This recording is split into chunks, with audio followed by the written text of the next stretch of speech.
Welcome to Hurrdat Sports Live. The far half wall, and now it's outletted, and a step moving in, Nazar, and a breakaway, scores!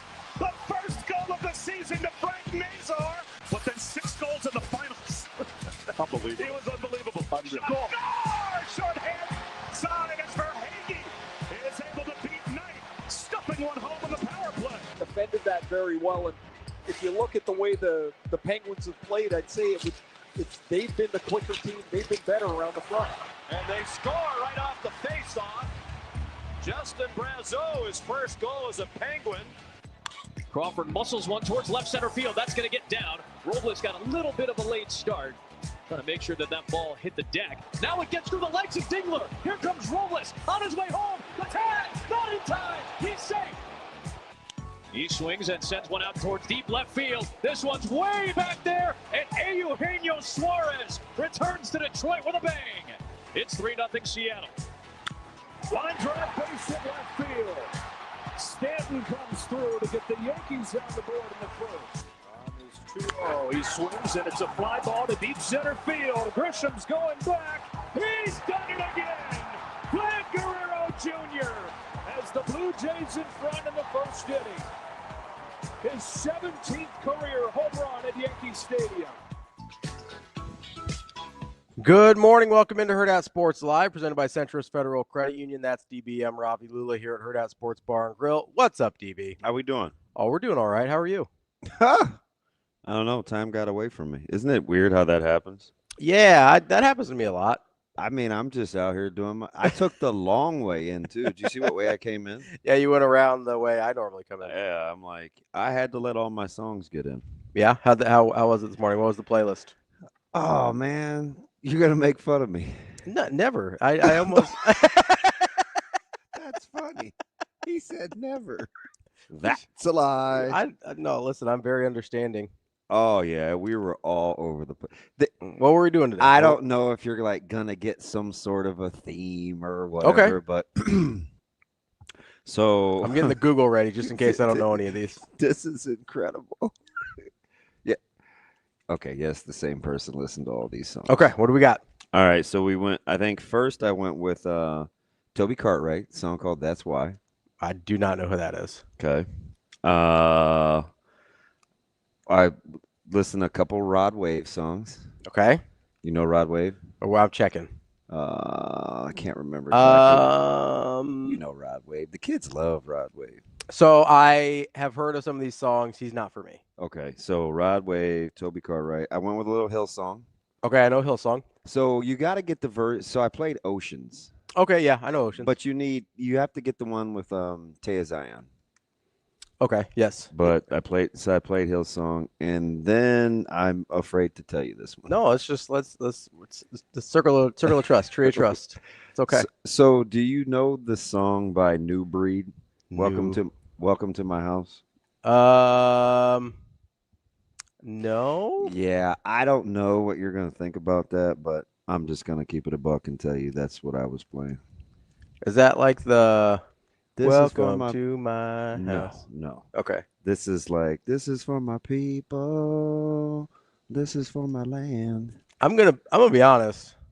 I don't know if you would vibe with this. I don't know if they would vibe with you. I know. Okay. I know. Okay. I get the really DB. Yeah. Well, I mean, in like the first two, is it stanzas? Verses. Talk about like, don't come in my house. This is my land. Put your shotgun in your mouth. Stuff like that. So I get it. I'm vibing with you, Damon. But you know what I mean? That makes sense. I mean, but my music instead of this is for my people is usually this is for my homies. Y'all, that's what Ravi thinks I would be about. No, listen. I know you've got diverse tastes. This one seems a little out there. It is. Y'all was coming in. Now you're backing out. It's hard to talk It's hard to talk big with a shotgun in your mouth. I'm glad you brought friends. They can watch it go down. I got mine too. So welcome to my house. I think he's in love with whoever he's singing the song to. I think it might be a metaphor. It's a Diddy party. Can you believe this was in the same drive is Oceans from Before or Hillsong. after Oceans? It was last. Okay, because I felt like if you do Oceans after, maybe it like cleanses some of that spirit from you. You know, the spirit of violence and hatred. I don't know. Yeah, Oh man, I got issues. because these are my people and this is my land. This is what we play and this is God's plan. I am 100% certain it is not God's plan for you to put a shotgun in somebody's mouth. So, if you ain't from here, then you won't understand. yeah, This is my country. This is who I am. yeah. So welcome to my house. Welcome to my house. I'm going to stand up for mine. You better believe it. Because today won't be your day, but I can guarantee it. You should turn and walk away and get to leaving. Or let this 12 gauge do all my speaking. It probably does all your reading too, to be honest. Oh shoot. No, it's you got a diverse taste. It's fine. I think you've heard it. I do not think I've heard it. I will say. All right, hang on. There's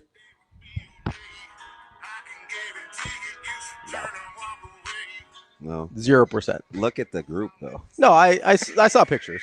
It checks. Like the lyrics are exactly who I think those people are. It's fine.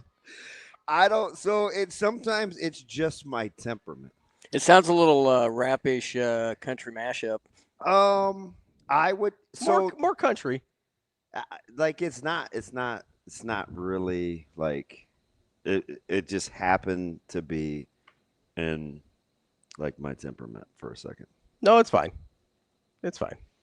But I was all over the music. What did I start with early? So like in the 5 o'clock hour, I think. Oh yeah, you'll get a kick out of this. Yeah, it was Tevin Campbell. Tevin Campbell. Oh, he's Waterloo, Iowa. He's old school. Yeah. When you said, I'm gonna be honest, when you say Waterloo, Iowa, I was thinking more of that band, not this guy. Oh no! Don't let Waterloo fool you. It does not say he's from Waterloo. Well, he's Quad Cities. It says Waxahachie, Texas. Nah, he made that up. Okay. Nah, he's. Is that the guy we're talking about? Tevin Campbell? Yeah. Okay. Yeah, it says Waxahachie. Maybe he was born there, grew up in Iowa. Yeah. I don't know. Everybody claims the cool spots. That's why Andy Roddick claims he's from Omaha. Yeah. Yeah. His 7 days he spent in Miller North's hallway. You guys rocking with him? He never made it to Miller North. He moved when he was like 2. I'm a Miller Northian. He's like when people are like, Lane Kiffin, he's from Lincoln. Maybe he'll come back. He's like, Lane Kiffin does not remember living here. Mm-hmm. That's not a thing. What do we got today? What do we got? Oh, just throwing things at me. Easy. Oh, we got Spark today? Is that what we're doing? This dry scooper. We're good. Excuse me. Yeah, Jernigan hates that. I opened that canister in the locker Oh, room. God, that smells terrible. Yeah, he gets pissed. What is that? Is that cat litter? What is that? It smells awful. Well, you know I hate cats, right? Yeah, I know. I still can't even believe you're a cat guy. I would say I'm a dog guy who loves my cat. Guess who else likes cats? Who? KC. Yeah? Oh, I think he told me that. Yeah, Kyle's a cat guy. It It almost gave me. I almost had to do Just win, baby. second take. Yeah, like I said, I'm a dog guy. My wife wanted the cat, and I love the cat. So Shane, who like if I had to choose between a dog and a cat, I'm taking the dog. who made the cut? I know we wanted them both for this week. Who'd we go with, Kyle or Jess? JC. Okay, so Jessica Cootie it is. JC and Casey. I will just You're gonna go ahead. You can't get over the music choices. What? I'm just having a hard time with like the theological processing between I know. God's plan and putting shotguns in Have people's you not mouth. spent 10 minutes around me? No, I do. I'm not your theologian. Theirs. I'm the just, songwriter. It just depends on, like, sometimes I teeter. Yeah. So I'm drawn to lots of different things. No, I understand. It's you listening to it isn't that big of a surprise. Yeah.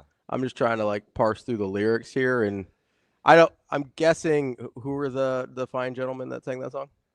What was the name of the band? New Breed. I'm sure New Breed is probably listening right now. If you'd like I did go to college for theology. If you'd like some lessons on what may or may not be in God's plan, not that I know for sure, but you can pick up some characteristics throughout some literature that might give you a good idea. I think KB is not. He's not vibing. What's wrong with the camera angle, Kobe? He would know. He's like a total P1. I don't know. We're both on screen. That's. I said New Breed. Next thing, I don't even know who Moonshine Bandits is. That sounds in the neighborhood, though. I mean, not to profile here, but I don't know. You're not. Do you know where I first heard it? TikTok. That makes sense. So I heard it behind a movie scene.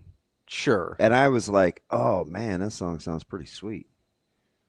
And then by then I was hooked. Yeah. I mean, you want to know, like, it's not like I was. You're not like a fish, though. You can get off the hook. Yeah, but You can say, like, you know what? I'm good. Have you ever seen Tulsa? Tulsa King? Yeah. Yeah. With Sylvester Stallone? Yeah. So I like that show. This was like, I don't know, 4 or 5 months ago. It does seem like a song that would be in that show. They were previewing the new season. Yeah. I haven't seen the new season yet. They played the music behind the scenes. And so I was like super ramped up tough guy. And then I was like, man, I think I kind of unfortunately like this song. Yeah. Listen, it's all right. Well, how come you remind me, is it a true story what they say about Einstein when he was teaching? And he gave like 9 correct answers in a row. And then he intentionally did the 10th. He was doing like 9 times 1. And he got to like 11 and he said 91. Just to see if people would correct him. And they corrected him. Yeah. And he said, hey, I did 10 things right and I did 1 thing wrong. And then he like taught this lesson about gravitating towards the one wrong thing. How come I didn't get any credit for like Rod Wave? You did. I gave you a lot of credit for Hillsong. I was like, oh, Ocean's a good one. Really? Some of the other ones I'm not as familiar with, but the Hillsong, Oceans is a great song. Yeah, it's fantastic. I feel like how come I didn't? How come you weren't? Because this I was feel like you're picking at the scab. So this was a dramatic reenacting of the Nebraska fan base sometimes, where there's a lot of good things that happened, and then we can't stop picking at the one thing we didn't like how it looked. Yeah, right. I was having a fantastic time with Steven Sipple last night on Big Red Wrap Up off air about very similar. I'm sorry, I just have to read this comment by Jack because it's the wildest thing I've ever. Cactus Jack? Yes. What did he say? I mean, this is the. I love Jack. Are you gonna hurt my feelings? No, absolutely not. If do I need to put my goggles on? I wish I could hear him say this in his voice. Okay, go ahead. I'm gonna try and do it. I get tired. I can't do it. Don't know much about music, but my crawfish tails came in yesterday. Serious cooking this weekend. I need to hear that in his voice because that sounds perfect. That is very Jack. Yes. That is very JGS. It sounds perfect. I need to hear that in his voice. Hey, Jack, are you a head on or head off with your crawfish? I'm just curious. Oh, I'd rather have a. I don't know why I was waiting for him to answer. Yeah, he's not on the phone. It's through the. I don't know. I was just like, Jack, are you? Yeah. Hey, you see our guy in the stream? Which one? MRI. I feel like we go back and forth all the time. Yeah, he's been repping the brand. I appreciate it. No, he's on it too. Yeah. So I'll quickly become one of our listeners' favorite. I don't know why we got away from him. I don't either. I think he took responsibility. It might have been me. I don't know. I really don't remember. I knew we went through a little bit of a stretch where like we couldn't hit, the audio was bad too. Remember, Shane? Yeah. For a while. Mm-hmm. But yeah, he definitely. Jack says normally head on, cheaper to order, tails only.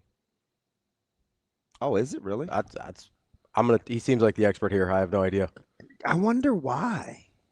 Amazing Daniel says, "Hey, if my kids." So why would one extra step be cheaper? Do people like the meat in the head better? I'm asking. I don't know. Do I look like I eat crawfish? I have no idea. So did I tell you about taking my mom out to eat a couple years ago at a restaurant in town? She likes seafood. I like seafood. I don't know. Did Jay pick it? Might have been. And so it was a combination of a couple of cultural restaurants. And I didn't specify. And my dish came with head on. I don't eat food with eyeballs. That's a pretty hard and fast rule for me. So my team, my staff, like people that know me, you make fun of me all the time. Like I can gamify anything. I can make anything competitive. Absolutely. And I told myself I ordered it I'm paying for it. I'm eating it. That was where I was at. Yeah. Yeah, crawfish 1, DB 0.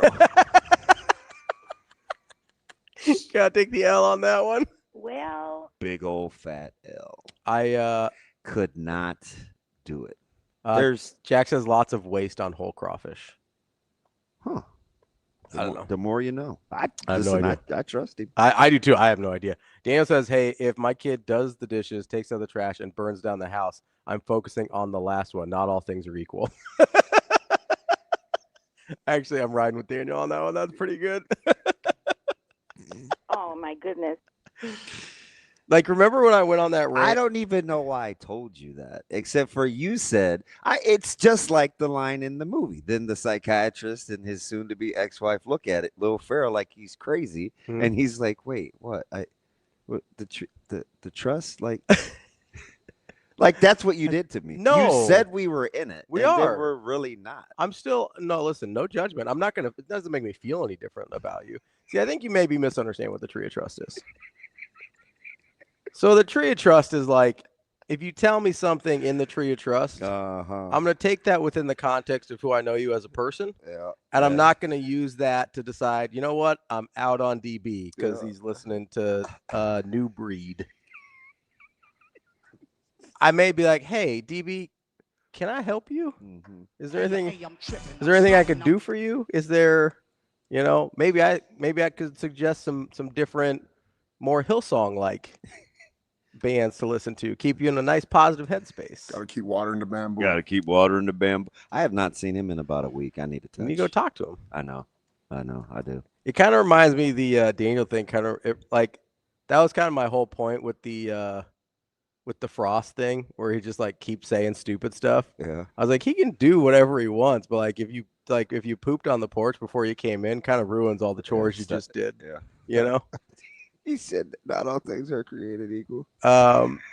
Yeah. No, Kobe, I had to take them off myself. They came with the heads on, and I felt like they were looking at me the whole time, like not great. Why are you getting ready to eat me? And I was like, I think I can. I gutted the first one, not literally, but I toughed it out, and then I was like, yeah, this is just not worth it. I shoot all 4 of them off my plate with my fork, just like a 6-year-old. Rico Flick. Rico says, honestly, I was scared of head-on crawfish also. Then I had some fresh down in Louisiana, and it was fire. Yeah, it's cool to say you eat head-on, but there's no need. There's just no need. Yeah, I'm not. I mean, I don't need that extra testosterone pump. If I just gave you the bodies of some crawfish, you're not going to be like, ooh, the head provides so much flavor. Yeah, be like, I'm missing the head. Shoot. Yeah. Well, not of the crawfish. I'm just, it's like you can't convince me. You ever been to a place that like brings you the whole shrimp? Yeah. Have you ever been to a place that brings you like the whole fish? Like I don't need that. It's cool for aesthetics, and I'm sure I don't even think it's cool. Chefs love it, but I don't even think it's cool for aesthetics. I think it looks terrible. No, you can go ahead and get rid of that thing. Yeah, do not serve me my food with eyeballs. Yeah, cool. I know where it comes from. I don't need a reminder, and I'm also not eating that crap. Yeah, not doing it. Couldn't. I took a big. I probably wasted half my meal that day. Plus everything. That's unusual for you. Well, everything came kind of mushed together. You're not a waster. No, I know. Not like me. If I was like, I'm not doing that. Yeah, it wasn't at all. Shane, I did appreciate the Open though. Got some hockey in there. Got some hockey in there. So I listened to hockey on satellite the whole drive home from Lincoln last night. Oh yeah, I had baseball on my phone. Yeah, yeah, and it was fantastic. And congratulations on getting my car back, Shane, for the Avs. They're going to be a handful. How are my Winnipeg Jets going to be this year? Well, they'll be able to score. They'll be able to. That's why I like them. Yeah, Colorado, if they stay healthy, they're going to be right there. He said, rare good food take. Dang. My food, listen, is it the food takes or food storage? Both, I think, I get a bad rap for. I think your food takes are pretty good. The food takes are outstanding. Your food storage is horrendous. Horrifying. It's fine. No, your food takes I generally vibe with. There's a couple where we disagree. We but both love Scout. I mean, yeah, no, I think for the most part, your taste in food is very, very solid, which makes the other part so concerning. Because it's like my range of music. There's a lot of versatility. Yeah, it's like your taste in music is Oceans by Hillsong, and then your food storage is New Breed shotguns in people's mouths. You're never. Is that like not gonna never go? It's cool. Shane, are you happy that Makar is back? Oh, always. Not a boy. You look good. Certainly better than taking an Uber. Showed some toughness. I'm just glad we're Sorry, ruining. that was a bad joke. Yeah, that was horrible. I'm just glad we're ruining the Rangers' coaching debuts. That's what do you have against the Rangers? What the Rangers do to you? I don't like anybody in that division. Okay. Yeah. Wow. Yeah. I didn't know if it was something specific. Not good. No, I don't rock with anybody. Some sports hatred is very specific. Some is more general. No, I've never liked the Rangers. Okay. From pre-Richter, I've never liked the Rangers. Do we want to get to Out of Breath Brian here? I don't even know what that means. I don't even. Crawfish and Cowboys. Oh, I thought that was maybe a name of another band. How about them Cowboys? That was maybe another How band about- you listened to, Crawfish Cowboys. That's it. Okay, now we're being ridiculous. She liked to go back through the cup. Did you read the words, though? I thought about this all day yesterday because people were catching up late, and so it was filling the time. What it says, imagination. Imagination. Okay. They're imagining one great big coalition. I thought they were maybe imagining, or maybe it could be like the Beatles. Overrooted Earth. What? Now your music takes. It's more John Lennon. He did the Imagine song. Your music takes might be a little bit. Wow, Judge. Did I tell you judgment and joy can't coexist? And I said, I don't know, I judge people all the time, and I'm loving it. So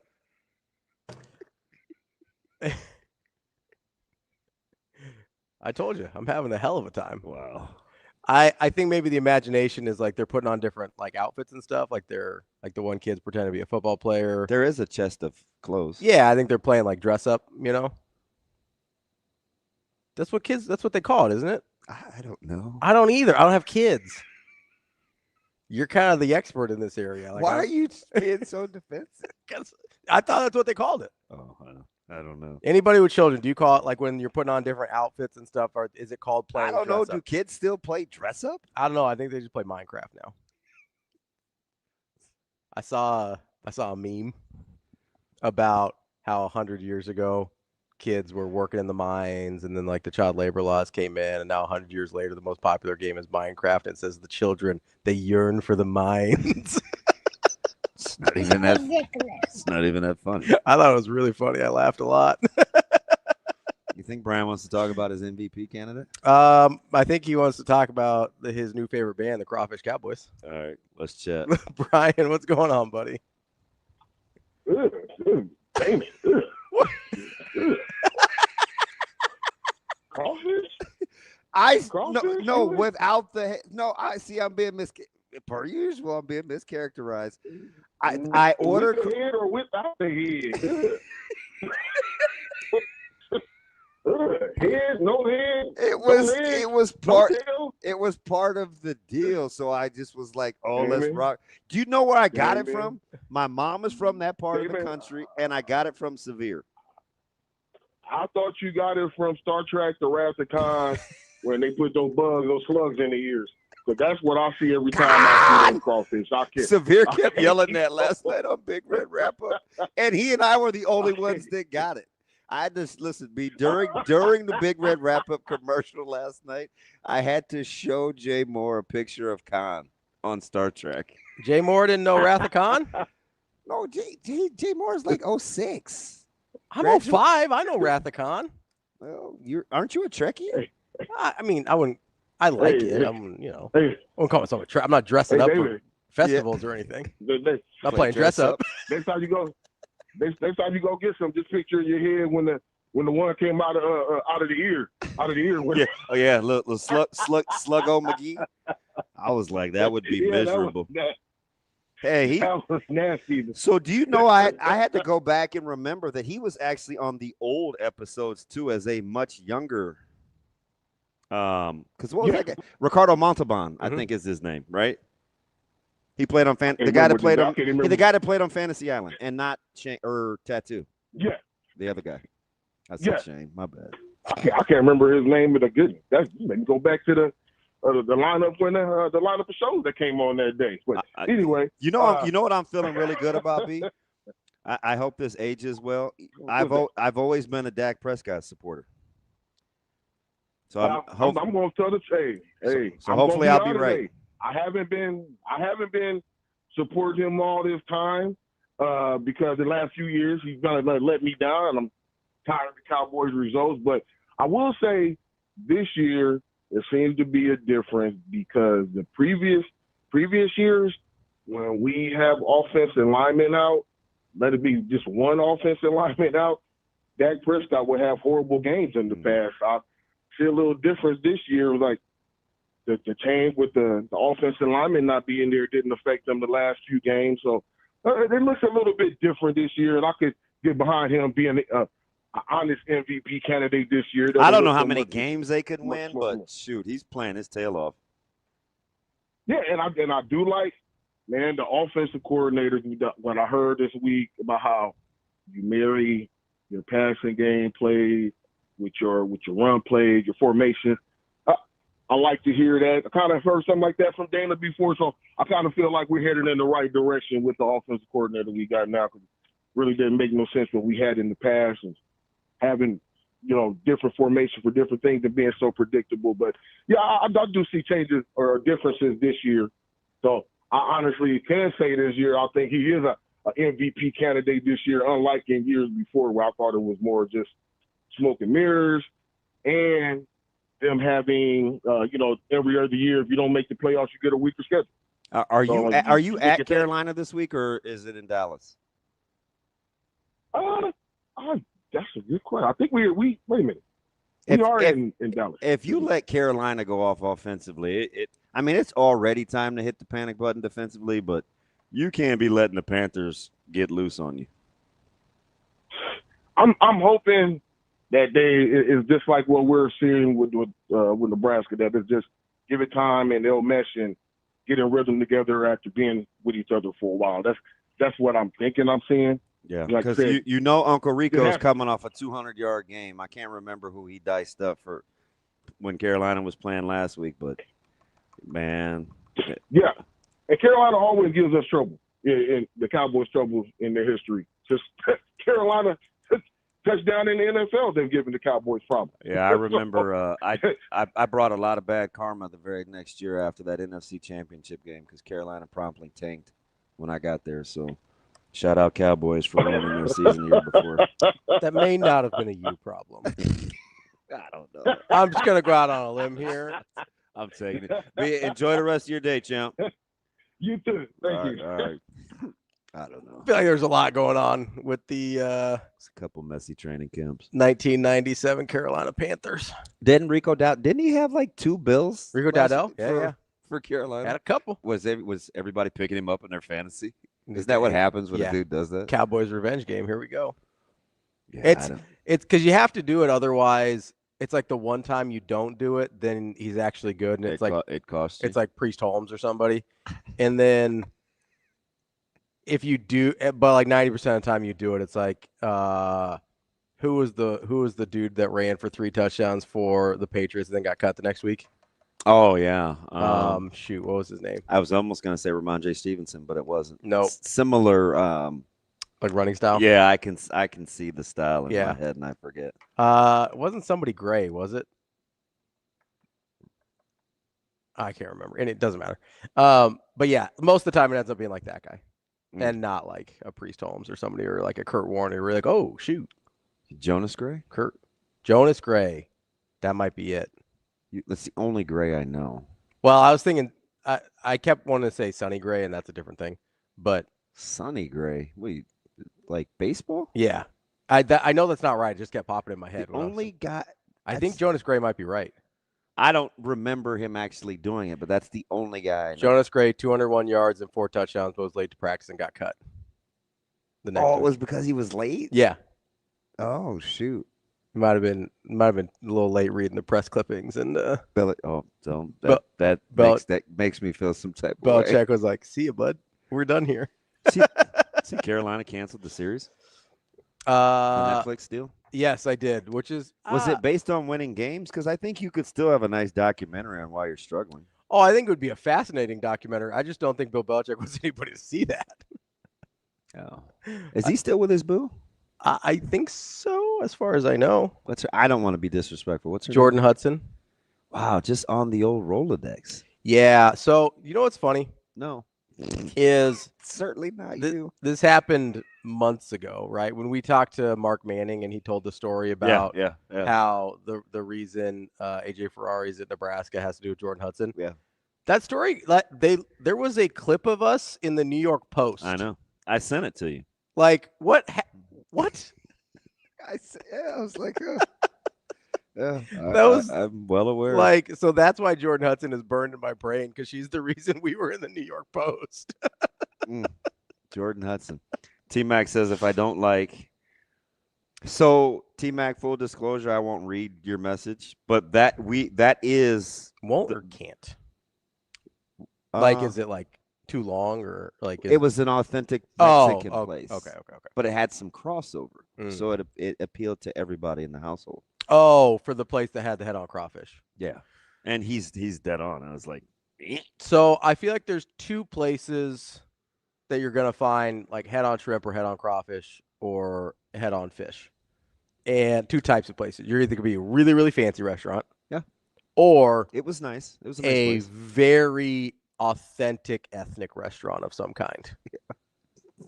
Americans don't do that. No, it was not. I'm just. They're just like, no, we don't need our food looking at us. Yeah, it's all the way out. Somebody asked if you would be in for like a whole like pig on a spit type situation. Yeah, I'd carve that bad boy up. Okay, so the head doesn't bother you there. No. Okay, it's just the fish heads. I'm not. I would actually eat the cheeks. You ever had pig jowl? I don't think so. I'm sure it's good. It's fantastic. I'd have a harder time if I saw someone cutting it off their face. I mean, typically cheeks are way good. You ever had like I like halibut cheeks. Big cheeks fan. Like Mo? I don't like Mo cheeks at all. You like fewer cheeks. That's not even my thing, to be honest. Not a big Sixers guy? No. Oh, okay. Did you not watch the early 80s when Andrew Toney and company, bad foot and all beat the Lakers? Still 83, still got 83 trauma? Yeah. All right. It's a good Philly team. Tony, Moses, Jones. Doctor. Yeah. Late Doctor. I don't know. Don't get me started on that because it's not even hoop season yet. But I'm not a Dr. J apologist like some of you revisionist guys Not are. some of you. Don't put some of me in there. I actually think I know what Michigan Land's calling lecturing me on Julius Erving. So I had a hard time with when I was making my Lulla Stars list. Yeah. Dr. J was one that gave me a lot of trouble because he spent a ton of his career in the ABA, so I don't know what to do at that time. He was not the best player on the 83 team, so I don't know what to do with that because that's kind of the whole thing, right? Are you the reason a team can win a championship? Yeah. He was certainly a contributor. I don't, I get more like KD Warriors vibes from him on that team than like maybe he was a name and whatever. Lance. What did Lance do? It's my Lance. Well, my other Lance. It's Lincoln Lance, not Michigan Lance. Is that LB? Oh, you guys patched it up? You guys texting again? No, we were fine. Oh, yeah. It's not true though. It's still funny. Oh, he's funny now? Well, that was funny. Again, like I'm gonna take a stand. Yeah. Today. Yeah. It may change tomorrow. Okay. I'm not vibing with you today. All right, that's fine. I miss some days, Some days I'm in, some days I'm out. Of all the times he upsets you, he blasts me, and you're like, "Oh, that was funny. I like it." No, I didn't say I liked him. I said that was funny. It's not even that funny. It was pretty funny. Like, hey, listen, I'm trying to learn, DB. You're always telling me to eat the meat, spit out the bones. Okay. In that particular, there was quite a bit of meat.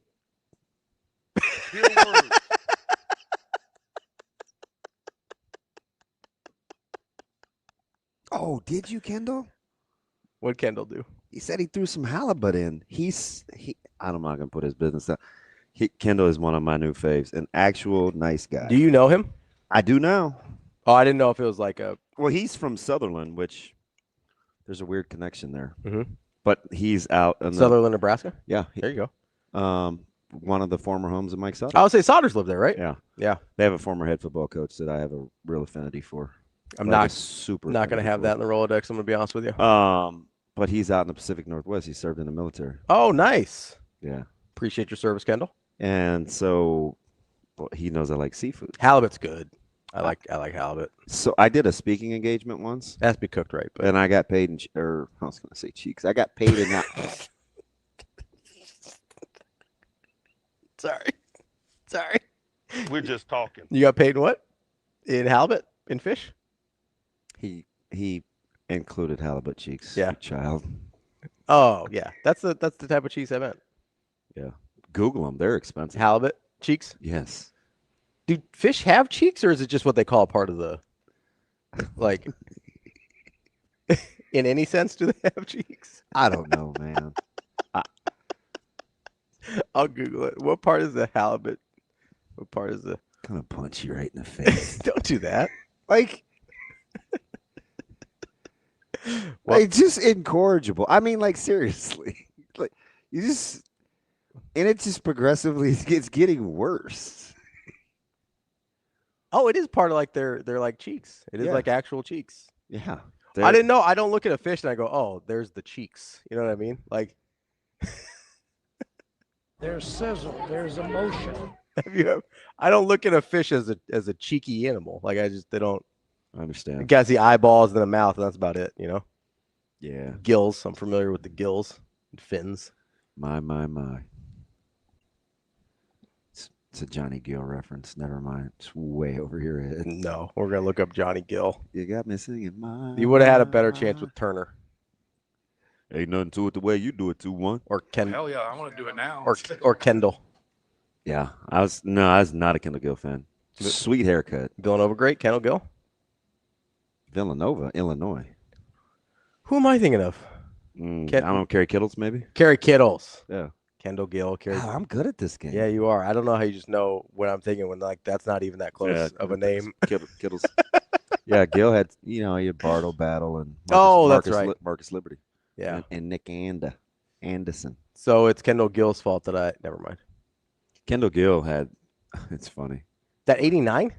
Yeah, that really good Illinois team in '89. Yeah, Veland went through that stretch with that same little kind of carefree curl with the taper that didn't quite.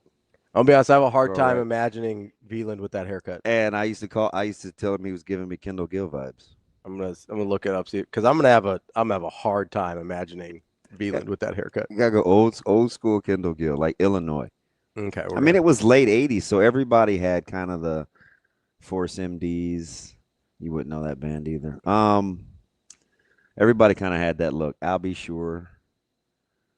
No, just not vibing. No. Sorry, I'm trying to find Kendall Gill pictures. I'm not really getting anything here. It's former. It's okay. It's all right. I was just curious. I'm former Husker great Mark Gilman. Correct. There's a good one. Was he Mark Gilman? I think was Montana. Let's look it up. I think he was Montana. Oh, there's the Missoula era. Only one L in Gilman.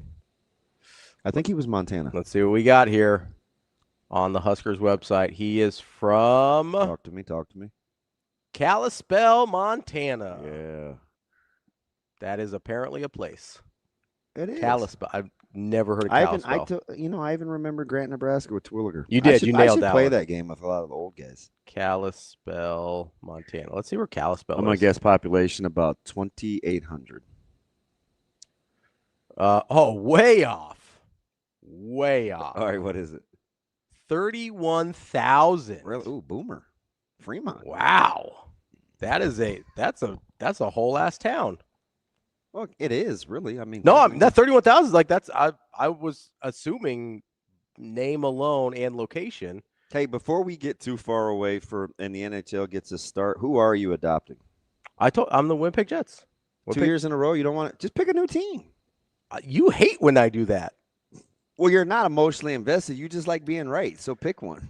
Well, we'll have to talk through it because I don't. Because you're gonna look at NHL odds. I don't want to look blind. I don't want to look. So the reason we picked the Jets last year is you thought stylistically I would like them. They would fit your odds. Who else would stylistically I like? Got fast pace, high octane. Imagine like the 2015 Warriors on ice. You might like the Avalanche. Oh, but then I have to root for Shane's team. What do he do to you? They're a very likable team. They're fun. Yeah. They're young. McCarr's back. They get their guys back. So, what are my other options? Is that it? Those are my only options. The Jets or now Avalanche. They're gonna break your heart. Okay. You could take the Maple Leafs. Oh, you know what? I think I want to do that. All right. I feel a connection to one of Canada's oldest teams. I like rooting for bigger causes sometimes. They haven't had because the Maple Leafs. That's been how long has it been for the Maple Leafs? Because it's like a Red Sox thing there, basically, right? It's been over 30 years for any Canadian team. It has been. Yes, you're right. It has been over 30 years. But isn't Maple Leafs the particularly long drought? Yeah. And they're an original 6. They feel a little Red Soxy. That's all. Rock with the old Leafs, huh? What's wrong with Toronto? Oh, next thing you know, you'll be rooting for the Bears. I mean, they're one of the old 6. It's been over 30 years. It's been over. It's absolutely nothing wrong with Toronto. Would you like to adopt the Leafs? It's been 30 years for the 49ers, too, and nobody's crying about them. So, but they're not one of the original 6, so. It doesn't matter. People only care about the original 6 in hockey. I've never been to Toronto. It seems like a lovely town. It's fantastic. City. It's a lot of people. A lot of people. Huge city. You'd fit right in. I know I would. Yeah, they have a lot of my people up there. They do. I've seen the Indian guys at the Toronto Raptors games. I just was gonna say it's got good quality. You meant Indian people. It's fine. They have a lot of different people. You're right. It's got a huge Indian population up there. I was gonna talk about the cuisine. I'd fit right in. I could take my dad up there. I'm sure we could find a temple for him to go to. Your mom would be cool too. I just figured what? I just figured they might have had a lot of weightlifters up there since they're your people. Not really anymore, but See, that's new breed. This is for my people. No, I'm kidding. Let's talk to the Golden Voice. Oh, there we go. Oh, perfect. Thank you for calling in, Jack. How are we doing this morning? Well, I'll tell you what, boys. I had to get this crawfish thing straightened out a little bit. I get these. I order these out of Natchitoches, Louisiana, Louisiana Crawfish Company. And when I buy them by the pound, they cost about $25 a pound for tails only. You can buy the 10-pound bags or the 30-pound bags of the whole crawfish. Normally, they're out of a lot of it because the season's about over with. But I don't want all that in my freezer. So I can order the tails for $25 a pound. And then they send me my seafood stock, and and so I order like 5 or 6 pounds. I think yesterday I got in 5 pounds of, so about 5 pounds. And then so my seafood stock, can't use chicken stock, chicken broth. It's just not the same. Got to use seafood stock. So anyway, they send me all that stuff, and it just stores better for me in my freezer. Jack, would you? This weekend. Would you believe me? Oh, I'm sorry. Go ahead, Jack. Go ahead. No, would you believe me if on my favorites, I think I got it from my sister. One of my bookmark favorites on my phone is the Louisiana Crawfish Company. And do you know what I think I wanted from them when she was telling me about it? It was because they have everything, right? I think at that time it was it boudin or stuffed scallop? They had some special that they were running, and I asked her where she got them from, and she told me the Louisiana Crawfish Company. So I bookmarked it on my phone. You can order boudin. You can order one of the things that I like is they do have. You can order that like the stuffed shells and stuff. Yeah. And all that, but it gets a little pricey. I'd rather just make my own. I really just do my own. Okay. And so we're gonna put that Holy Trinity in that pan this weekend. We're gonna get her going good. Add that seafood stock and some rotel and all the garlic and all the good cayenne and all the good stuff. And cayenne, I love it. Put a little cream in. I like mine. Some people don't like it this way, but I like mine this way. I'll add cream to it. Yeah, you like? Is it for the color or the thickness? The thickness. Yeah. I'll also thicken it up just a little bit too. I like it. I don't like it real soupy. I like it a little thick. Hey, Jack. And then I'll add my crawfish in and put that on a bed of rice. Pretty good eating. Hey, Jack, would you invite me? Would you let me come to the cookout if I told you that I bake my roux in the oven? No, I wouldn't. I'd be fine with it. I'd be fine. Listen, that's one good thing about Louisiana cooking. It don't matter how you do it. It all tastes good, and it's all going to come out right. Yeah, there's just something about stirring something for 50 minutes that doesn't fit my attention span. So I bake the flour in the oven, and I get the exact same color. I'm sure that works. I'm sure it does. I've never thought of that, but I'm sure it works. I got it. I got it. I'll be darned. Yeah, I'm telling you. Did you really? Yeah, try it. Try it. All right, buddy. Anyway, that's the reason I do the tails only, just strictly for storage. All right. They cost about $25 a pound. What happens in College Park this weekend? Oh, they're pretty good. I think they're better than Michigan State. Yeah, I think Michigan State. Sipple said the same thing last night, and I don't know. I think they have better. They may have better top end talent. I don't know if they're better. Well, I think defensively they could cause more problems. But I think offensively, but I think they fall right into what we do good, which is throwing the ball. So I think we'll win the game, but we're going to have to play 4 quarters. Right. We can't do what we did last week, where we stumble around for a quarter or two. I think we're going to have to, especially being away and everything. I think they'll win the game, but it's going to be, they're going to have to play. They're going to have to play. All right, Cactus says. What about the Oregon, Indiana? Hey, is that the Big Ten game you want to see the most outside of Nebraska? Yeah. Okay. Yeah, and then it'd probably be it'd be the Michigan game, USC Michigan. Good. They'd fall in behind that. Good television. You guys take care. All right, buddy. Thank you, Jack. What about you? Always love talking to Jack. Oh no, I'm interested in Oregon, Indiana. Wait, can you imagine? He probably has. I can't remember what one of the.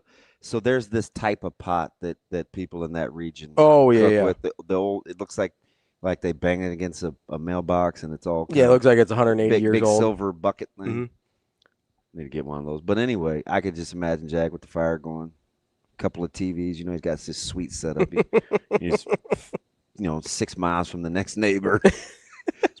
Just blasting that thing, getting his roux game right. Yeah, so you can definitely do roux in the oven. It takes about 40 minutes, 400. You get a nice, and you can take it out at any time. Just depends on what color you want. But you don't have to babysit it. No, I like mine particularly dark, so it's about. Save the jokes. I mean the wheel. You can't even hide when the hamsters are starting to get loose. Hey, I'm tripping. I'm slapping. Yeah, you can bake the roux. So here I have a problem now. Oh, you have several. Well, I have one in particular. Why? So Lance told me to take the leaves, so now I don't want to. He told you to take the leaves? Yeah, he goes. I think he's cackling over the Torontonian thing. Knowing him. That's probably what he's riding with. What do you say? He just said, take the leaves. I mean, we keeping a book right now. We ask. And now I don't know what to do. You laughed at his joke, right? Rock with him. Something good might happen to you this year. They may win. You'd like him in real life. I have a hard time believing that. Austin, I don't want to be a predator with you. Well, I think Shafe's a Predators guy. Yeah. That's kind of an ongoing joke, and I think he just took it and ran. I'm not doing that. Somebody said Vegas. They'll be good. No, they'll be good. They're always good. Am I going to stylistically like them? Yeah, they can score. Okay. They've kind of transitioned a little bit. Yeah. Yeah, you might. All right, it's between Vegas and Toronto. Two places that you don't really enjoy either of them. Toronto's the better city. I'll say you're not a big Vegas guy. No, Vegas is overrated. Yeah. Choose the Maple Leafs. I don't know if there's as many people that look like me in Vegas. I think Toronto is an outstanding city. All right, we'll stick with the Leafs. You want scoring? I do. So the only reason I didn't tell you to take a Canadian team that would win is because I think they're the faves to win the cup. Who's that? Edmonton. Oh, and they can score. Yeah. Well, you don't want to be a front runner. So. Well, I hate those guys. So I didn't want to. I mean, that's like Shane getting a 4-stroke lead, picking golfers in a pool. Yeah, I wouldn't do that. I'll let Shane do it because sometimes I'm mean to him, so I try and throw him a bone every once in a while. But Ravi? Do you think Maryland is better than Michigan State? No, I don't. I do not. I think there's areas that people are concerned about, particularly their other defensive line. More than Michigan State. Are you a Vegas compare line guy? Is that how you get your barometer? No, not necessarily. 10.5 at home against Michigan State. 7. It's up to 7 now on the road, which is at College Park. That's about what you would expect. 3 points is about what you would expect for a road home. big. Yeah, big fave at home. Yeah, I think relatively big fave on the road. Yeah. I don't. So maybe Michigan State is better. I think people are getting freaked out by the. Defensive line for Maryland. Personally, they're young, but they get after you. And I also I think Childs is better than Washington at this stage in their career. Yeah. Were you listening to his pressers this week? Washington? Childs. Huh. Yeah, he got rocked. He got banged up. He got rocked early. Yeah, he got banged up. You could tell he didn't feel good. He said, and he might have said rocked. He said, I wasn't concussed. Like he wanted people to know he wasn't concussed. But he did say he got smoked. Yeah. No, I think I don't remember if I tweeted or texted somebody, but I think he got rocked before that, but on the goal line where he gets sacked by Judy and Winery's on top of Judy. Yeah. That's like almost 600 pounds of human just landing on you. And he was going face first. Yeah, that did not feel good. Yeah. I think that's where he came out right after that before they scored their first touchdown. But no, I think at this point in their career, Childs is better. I think the depth is better for Michigan State. I think I'm definitely taking Jonathan Smith over Loxley as a coach. I think. Who'd we get from Maryland this week, Shane? Still working on our guy. So ask Severe. We talked to Lee last night on Big Red Wrap Up, who covers Maryland. He's pretty good. Okay, I'll ask him. Yeah. Asian Wyatt says, has Maryland really played anyone of substance? Washington would be the first one, and they lost. Now they were up. But they gave up 24 unanswered in the fourth. Yeah, and 21 or 21 in the 21 in the fourth yeah, quarter. 24. It was 20-3 going into the fourth and they gave up 21 unanswered in the fourth. They so, I mean, I don't know what to do with that result. It was a very strange game. The way it played out was pretty unusual. Do you factor in? Will you ever not factor in travel?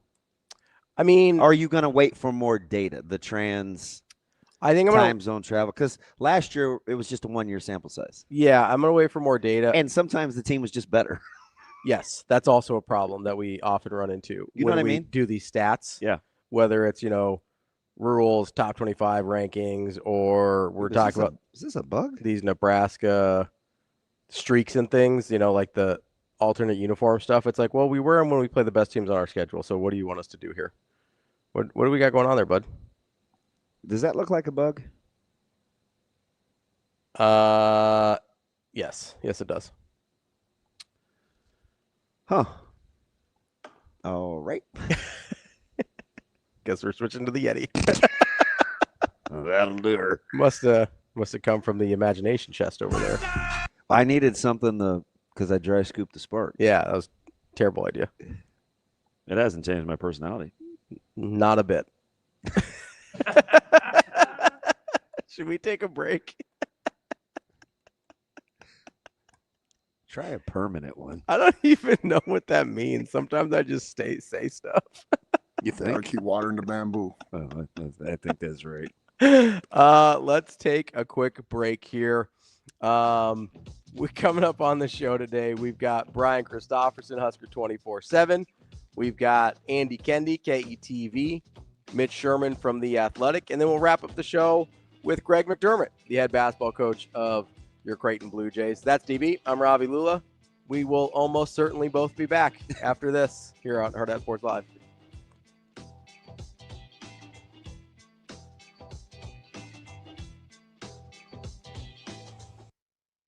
It's tough. Ironically enough, the last time I experienced that was 2013 at Maryland.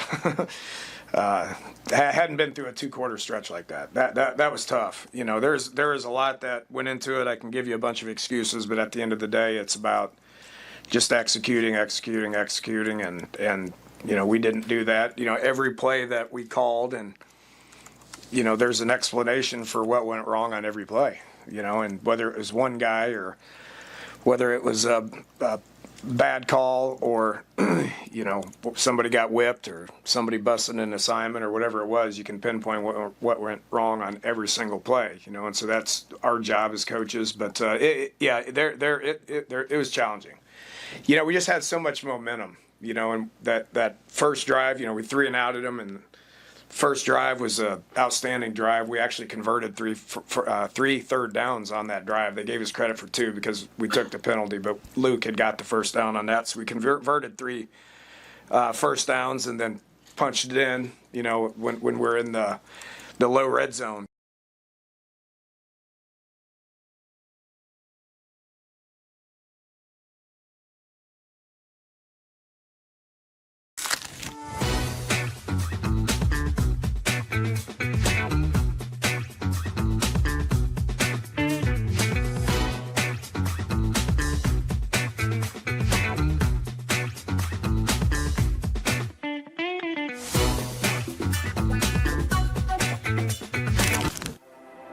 At Centros Federal Credit Union, we have the tools and resources to help our members fulfill their financial goals, with a focus on building a stronger community for the next generation of leaders.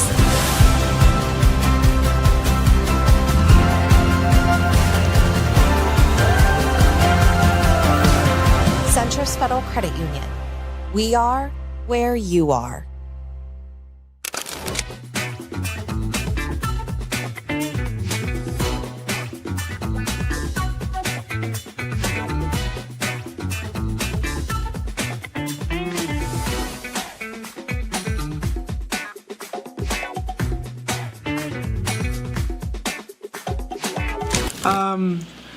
I would say, like, especially being taller athletes, like just naturally, just athletic, you get to the Big Ten and everyone's just like you, everyone's just as tall as you, everyone's just athletic, explosive, can hit just as hard. And so learning how to kind of mature in your game, I feel like is super important. I feel like you kind of get here and it's not a rude awakening, but it's a little humbling at first, but it's something that you need to kind of get used to. It's a different game, especially at the level that we play at in the Big Ten and just at Nebraska. I think having to mature and your points look a little differently than they do in high school and club, and all important, but I just feel like you just have to learn how to up your game in that way. I feel like you have to be very disciplined. You can't just power through anything because everyone is very talented. Everything has to be very strategic, calculated, and yeah.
Welcome to Hurrdat Sports Live. Yeah, I think it's going to be a great challenge for us.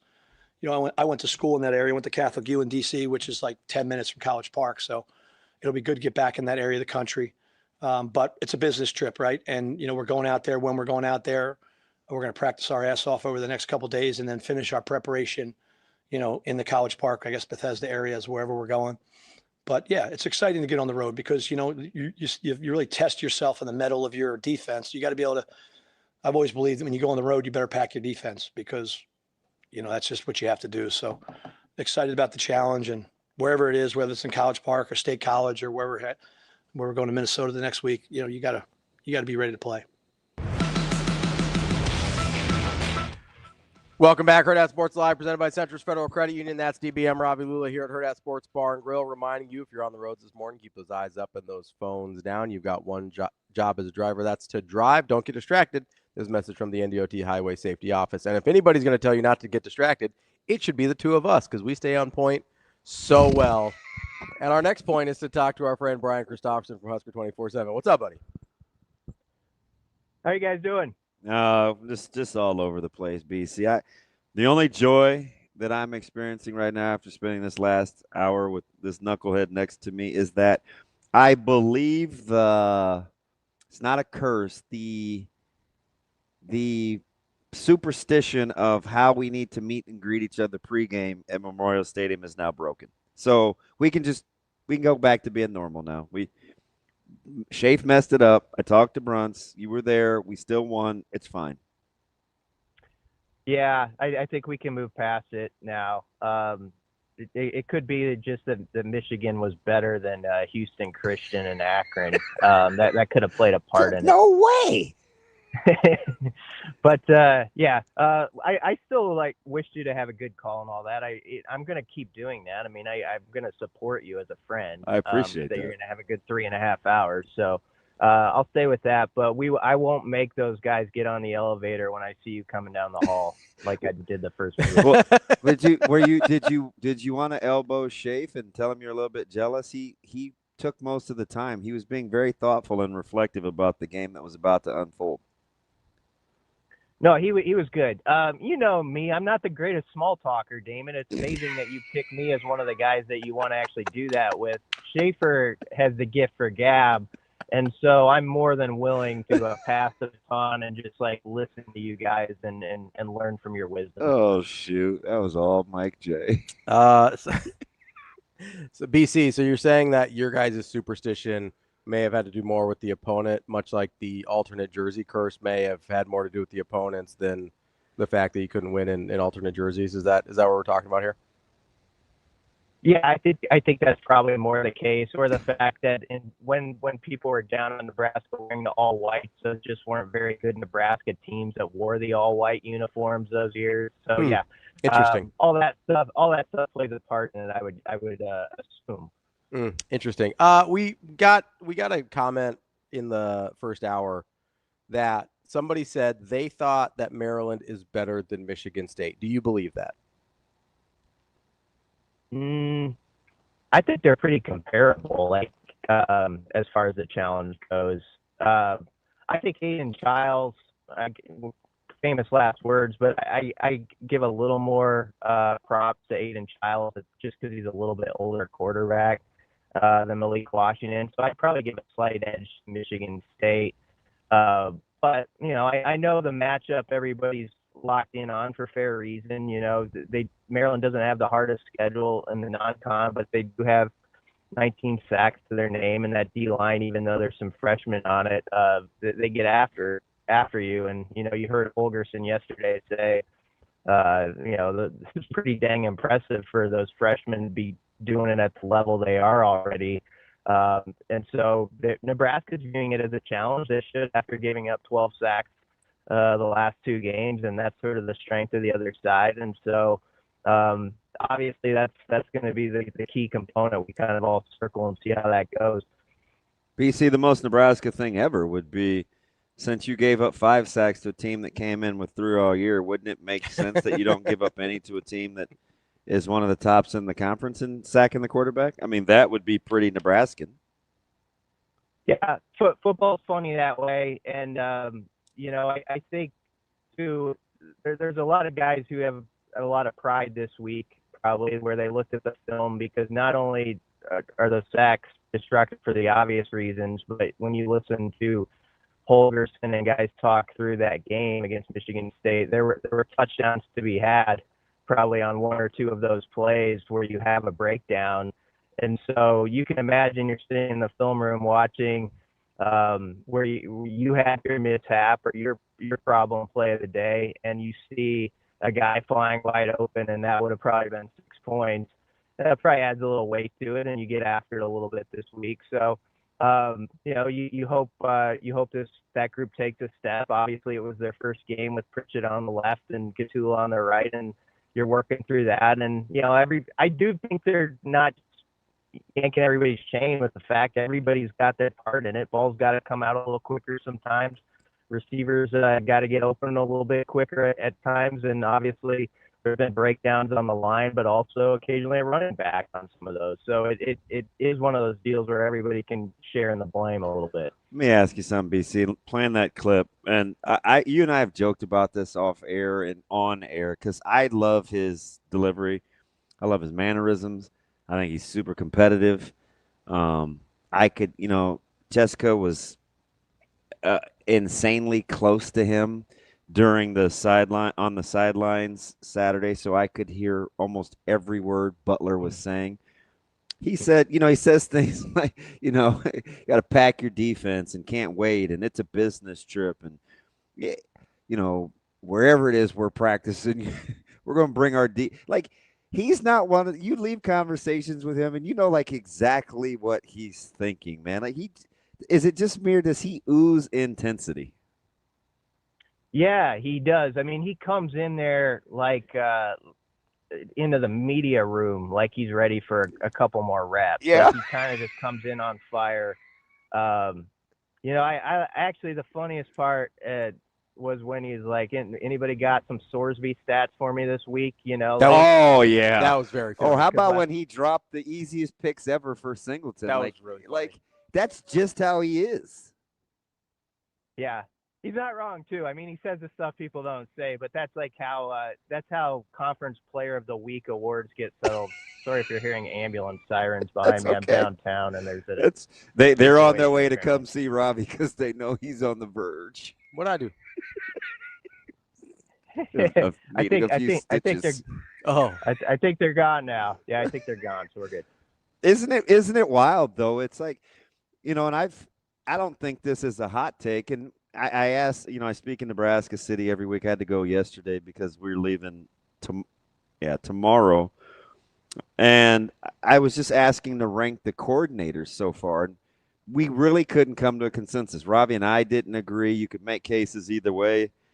Well, we all agree on number one. Although I did say I would not fight you over if you made Butler one in terms of coordinator, because he had the furthest to go in terms of degree of difficulty. Like, it was Coach Eckler has done a fantastic job. Hear my heart.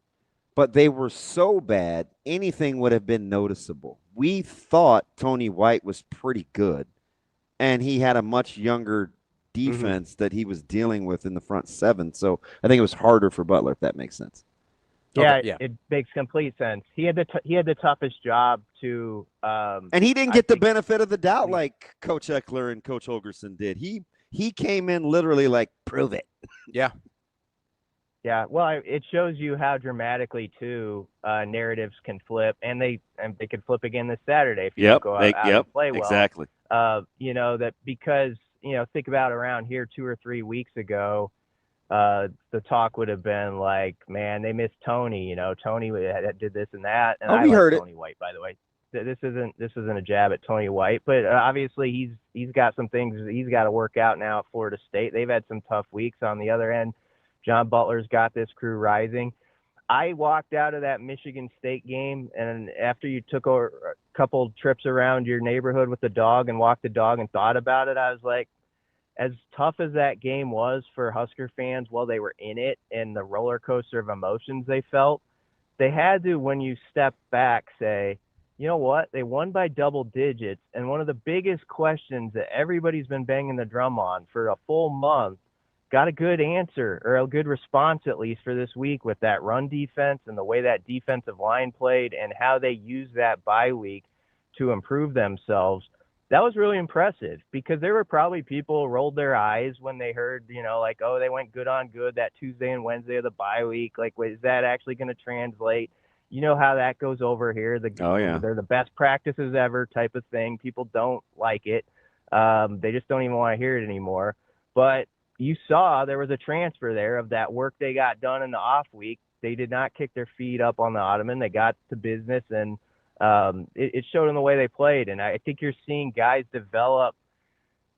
Guys are developing who are at different stages in their career, which is really encouraging. Like Williams Nwaneri is an obvious one. Like, I go back to the spring or summer, I didn't know if he was just going to be a niche guy this year, where maybe he plays 20 snaps. And now he's playing 50-plus snaps, and he's playing really well. And then there's like a guy like Elijah Judy, who's at the tail end of his career. And the last couple games, even Michigan, played really well, I think, and has taken a step. And you can see he's just a more confident guy. So they're getting that development from different age brackets, which is really good to see. How about a couple of veterans, but in different kind of roles, where you get a guy like Javen Wright, who had a fantastic game after he wanted to make amends for how he felt he played against Michigan.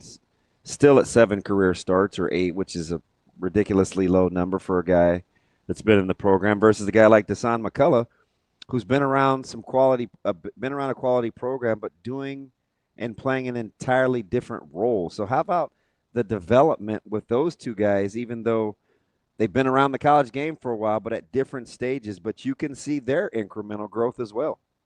Yeah, absolutely. It's good that you pointed out Javen's inexperience within being experienced. Yeah. Like, he's been around matters. forever. Yeah, he's been around for 7 years, but there's been all those injuries, and he sort of switched over here and then over there, and he's been all over the place. And I think early in the season, we weren't seeing quite the best of him. He was still kind of getting his feet at that position and, like, how to maximize it. And it was clear from the jump out of the blocks this Saturday that he was ready to ball out. Like, when he hurdled that guy, and I think he got a half sack on that one, but he definitely, like, got the ball rolling to make that play. And I felt like that was a tone setter from the start. For Aiden Childs knew it too. Like, right after that he's play, like, poop.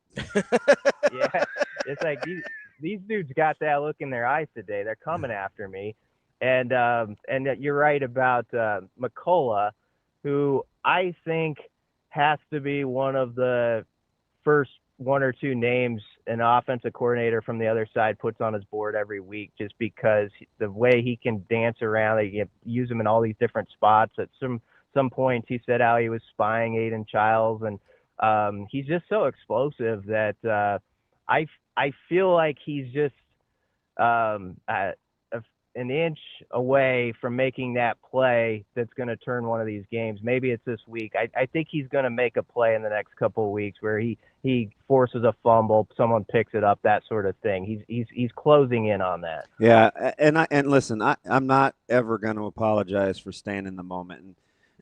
And I realize, listen, it could go south in a hurry at College Park, but just I don't allow myself to really think like that, just because there's a couple things Nebraska fans ask for, right? Be competent, and they look like a competent team. The penalties are down. The discipline is better. They're starting to win one-score games, or close games, so we're getting over that whole narrative and stigma. The special teams is better. Like, they're doing the things that the team is doing things that this fan base has long asked for them to do.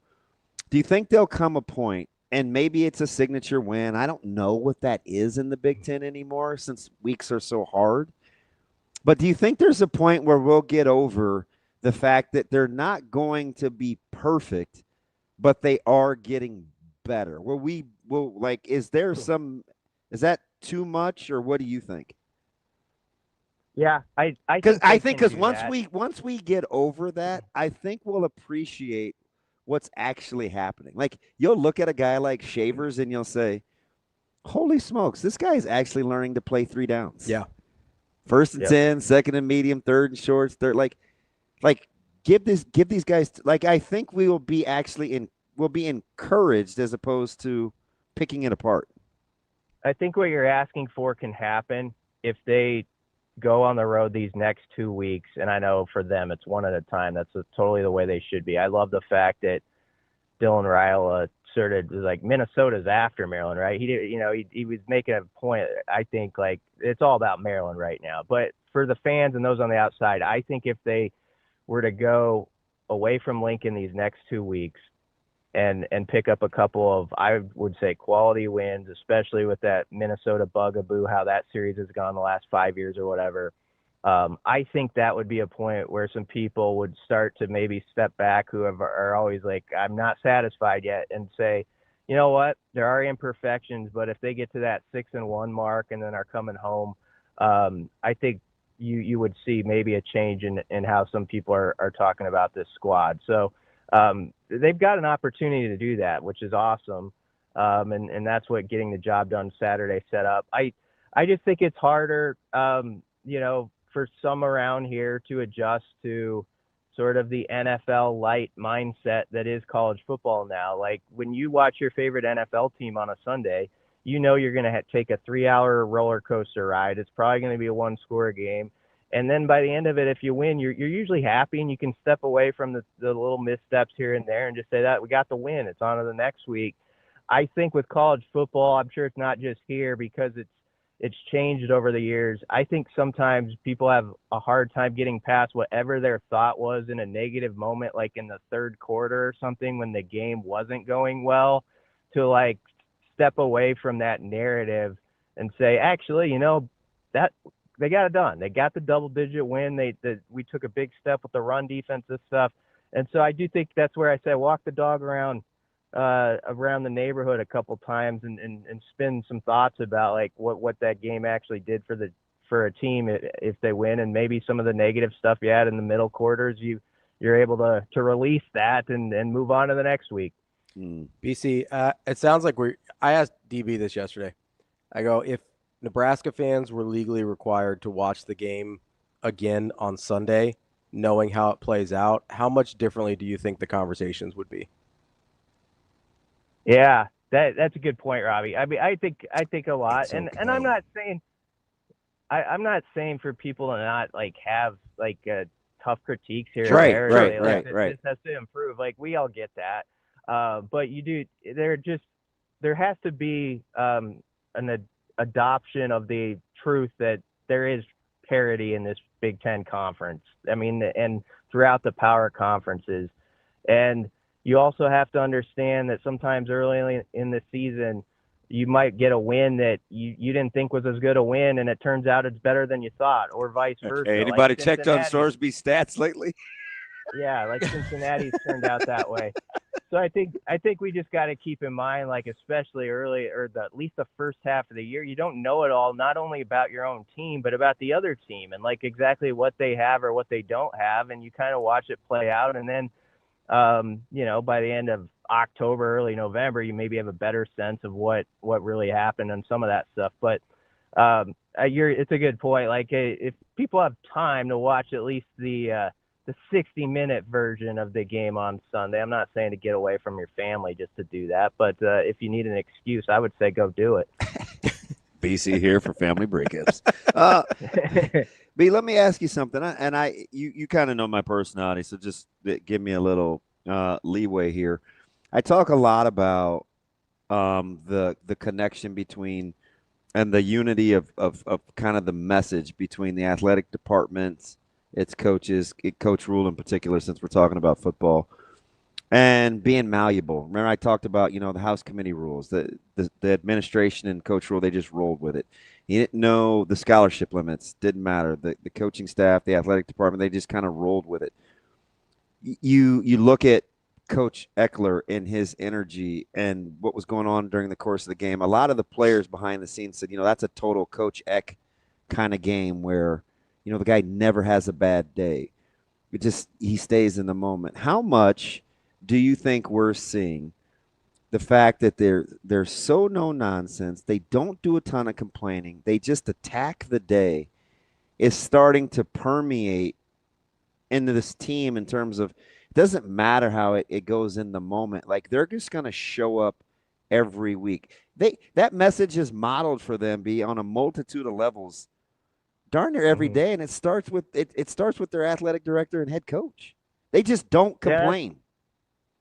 Yeah, I think that's true. I think they have a higher percentage, you would know better than I, but of players that are sort of like-minded to them off the jump. Like, they just have that sort of I say this all the time, I repeat myself. There's a lot of people that make it to college football that are good at football, but there's only a certain percentage that actually just love it. Like, they want to study it all the time and learn about it and get better at the intricacies of it. And I think they've got a pretty large group that is like that wants the details and wants to just go to work and get inside of it a little bit, like chop it up, like, okay, this is why this worked, this is why this didn't, see, this is why this can work going forward. And I think one of the best examples of that was hearing how everybody was talking about the Jameer Khan pump block. Like, it was like everybody in the building last week knew that was going to happen. Yep. Like, they're whispering to each other, like, this is going to happen. I thought Rule's story was funny about Satterfield, up on the balcony with them or whatever, saying, like, no, you see what's going to happen is Michigan State's going to do this. We're going to maneuver with this. They're going to do that. And then, boom, Khan's going to block it. And so, point being, like, even the people who aren't, like, directly involved, in certain parts of the special teams are just, like, dialed into that idea, and, like, this is going to be a difference maker for the squad, and everybody gets excited about that, even if it's not the thing that they own directly, because they do own it, actually. Yeah. So I think that's probably the thing that I sense about this team, which is why you want them to have success too, because you like those teams that put in the work, that are really, like, devoted to that process to get a reward. And I think this squad is like that, and that now you just got to have those detail items play out on Saturdays and make it pay off for you. But I think they're in the right direction for sure with that. It's even little things, and I think this is kind of where part of the point. So I got to tell you where this is coming from is, once Coach Dannon usually comes and checks on me or comes in the booth, hey, how you doing? And so I found myself, and it's because I didn't want to do it, right? So let me preface this. I'm not pumped about leaving tomorrow, right? It's, it's 2 days out of your bed, whatever. It's a late start. It wasn't what Nebraska thought the past 6 months, right? The whole nine. And so I'm making leading statements. Like, I'm kind of bitching and moaning a little bit. It's like, this. And he goes, here's the deal. This is what happened. Michigan State's homecoming game, the television window. Because I'm not so much been out of shape about, the extra night. That's neither here nor there. And he looks at me and he's kind of like, we're going to be okay. We'll move on because the process was sound.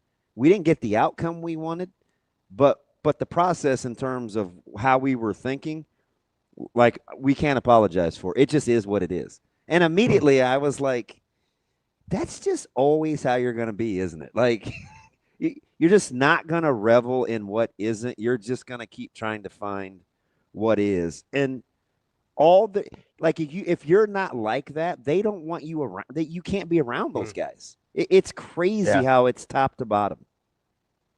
Yeah, that makes sense to me. I mean, I appreciate that since Rule has been here, you said it really well. I think it is more from the head coach than I've heard of any coach I've covered about what is in front of them, what they can control instead of what you can't, or complaining about the things that are some would see as obstacles. You don't hear that as much from Rule and this staff, I think, as some others I've covered. There used to be like I don't want to go all into the past, but there used to be this discussion about recruiting and how tough it was to get kids here and all this stuff, like in some staffs. And I didn't like it at a certain point. It's like it is, the situation is what it is. Like you make the most of it. And okay, this is the roadmap. We're going to travel there the best we can and have success with it. And I do think that's a mindset that Troy Dannon seems to have, and that's a big deal when you have that at the top, because it does, as you say, it goes all the way down. And that's a strong coaching community, I sense too. Yeah. Like all those Husker coaches are very tied in together in the different sports and ask each other for advice, like what worked for them, what didn't. And I think that's probably not something that's at every school. So there's a lot of sunshine pumping from me on this segment, but I mean, it is what it is, though, right? They have a lot. Rule said the other day, you guys can be positive. It's fine.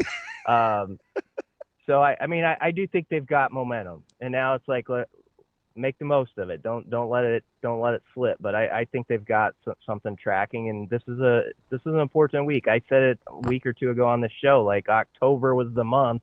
When I saw this 25 schedule, it's like, here it is. They're going to make hay. With this. Yeah, go do it. And so this is a big game to back up what you got done last Saturday. Certified Sunshine Pumper Brian Christopherson from Husker 24/7. I think that's a good new title for you. I don't know if I want that. Okay. But it's been, you could be called worse things, I suppose. We enjoy the positivity, taking a page out of Coach Rule's book and being positive. Say something positive. We like it. You can join me as a Minnesota Wild fan, Ravi, and make sure you never win a Stanley Cup in your life. I feel like I don't have anything drawing me to the Minnesota Wild. I don't love their uniforms. I don't love the logo. Stylistically, it doesn't sound like there's something I would enjoy from what DB's telling me. So I don't know. They're kind of they're a good two-way team. I will respectfully pass on being a Minnesota Wild fan.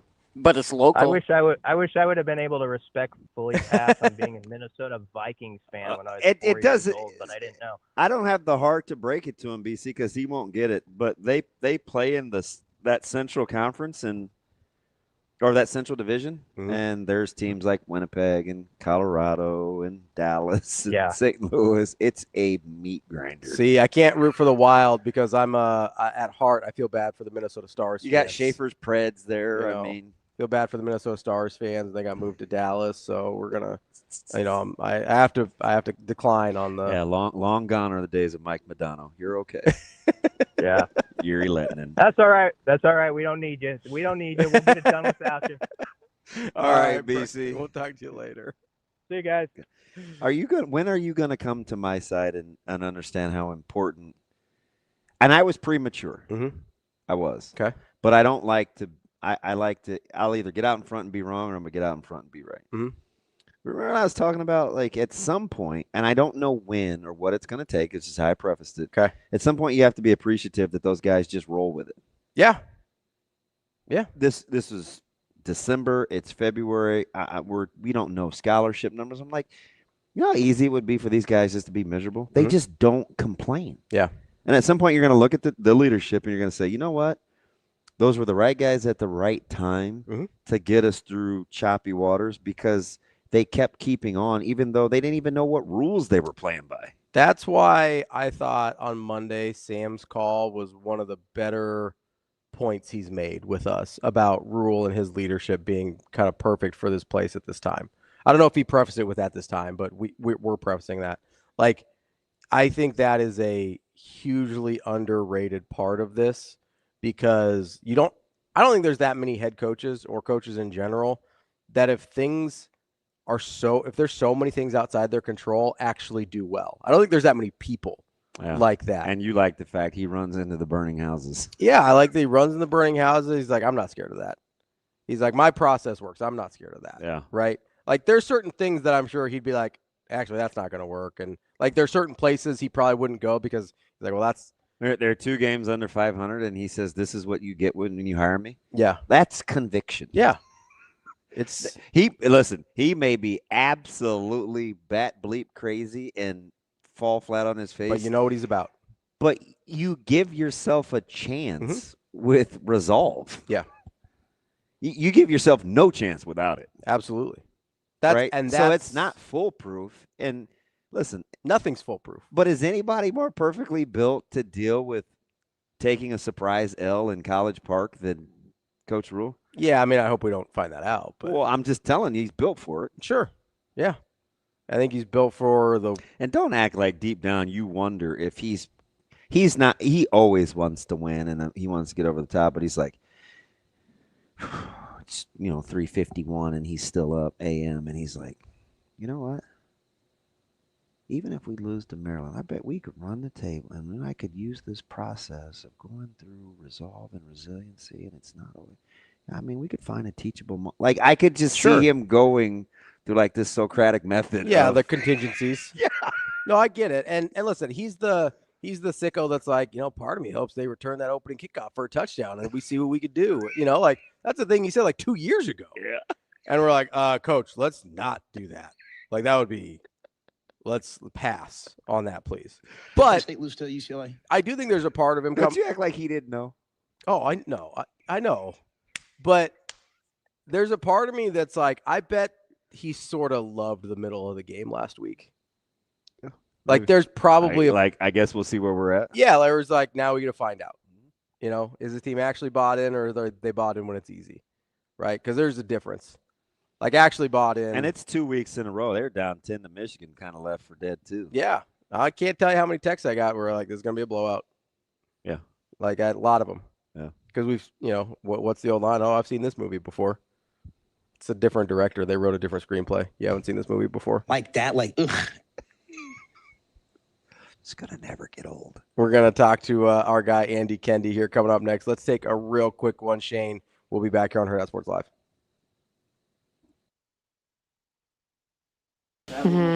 Well, we usually prep the second opponent first, and then we go to the first opponent. So we've been, really looking at Purdue these last 2 days. So I don't know a ton about Washington except for some transfers and some players that I recruited in high school that ended up going to Washington. So can't really speak a lot about them. I know more about Purdue at this point. You want to tell us? No, just Purdue's playing great. The Kenna Woolard, their outside, was just the National Player of the Week, which is a really prestigious award. And they have the lefty from Nebraska, who's having a nice year. They're just really good. I think a lot of people thought they'd be down with the loss of Eva and Chloe, and then they graduated some of their main players, but they look really good, and they've got great chemistry, at least on film. So that will be a huge challenge for us, especially going there and playing in their gym.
You're listening to Hurrdat Sports Live.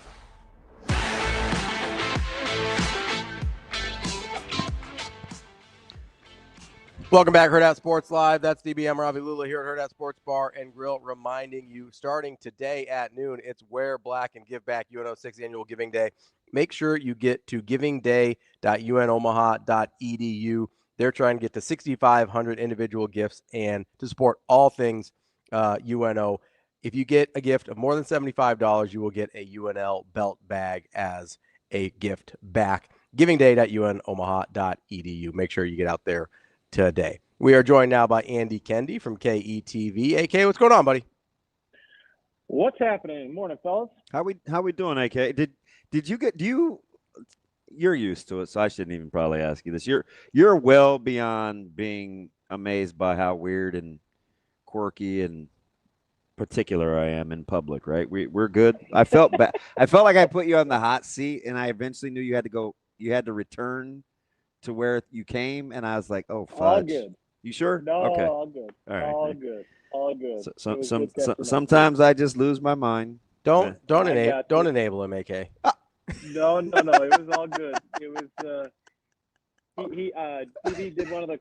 Come here. I gotta talk to you. I gotta be more apparent about social clues. Is that what I have to do? That's what I have to do. You gotta always know what's going on around you, AK. I know. I gotta have my head on a swivel. I like to. I'm tunnel vision. Sometimes I'm loopy, like the quarterback. Sometimes I get a little loopy. I like to say, I'm always aware of my surroundings. Ravi would probably say it's more paranoid or some other harsh terms. I just always aware of my surroundings. Yep. Which I actually am amazed by. I mean, you are you walk from A to B in that press box before a game. It is amazing. You go 2 steps and you got to stop. So you gotta time it right. Like you gotta time it right. You gotta start heading back to the booth. Like you gotta plan. You gotta build in some chat time. You know, because you can stop left and right. My favorite is the Gestapo that checks for passes.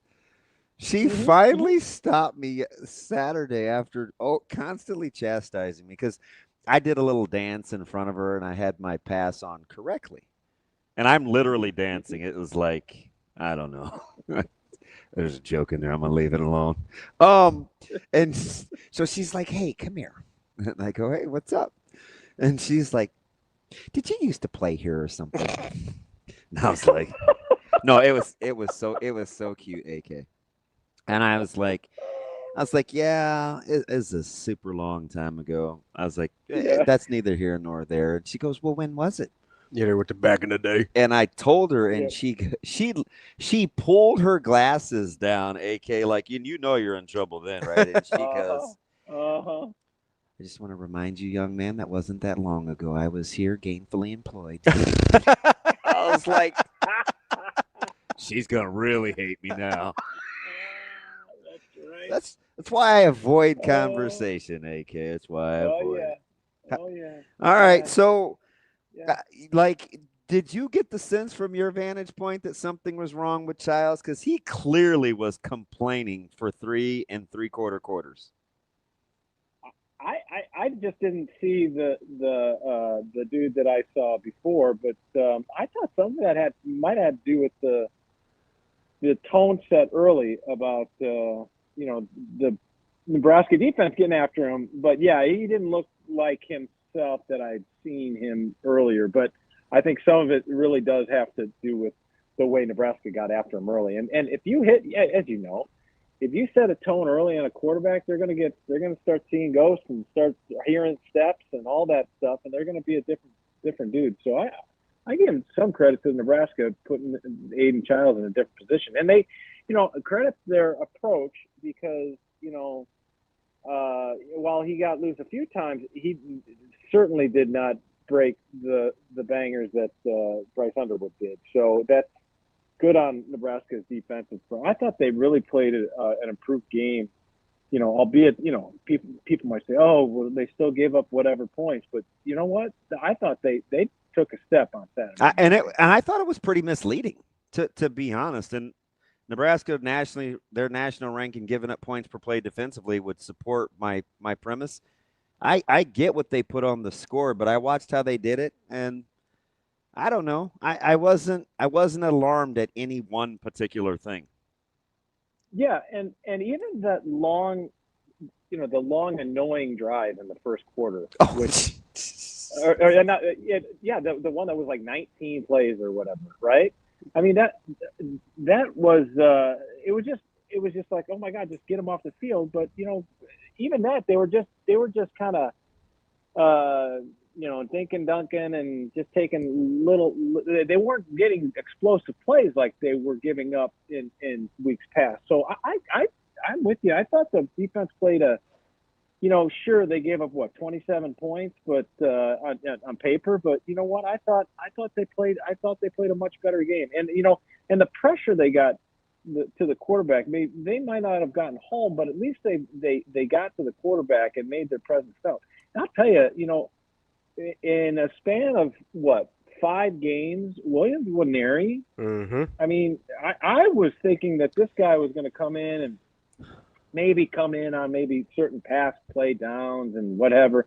This guy has taken a step or 2 or 3 forward in the 5 games. I think he's going to be a guy, man, and he's already a guy, but he is going to be a guy before he leaves Lincoln. AK, you pay me to know what I'm talking about, and I was not right about this. I thought we were at least a year away.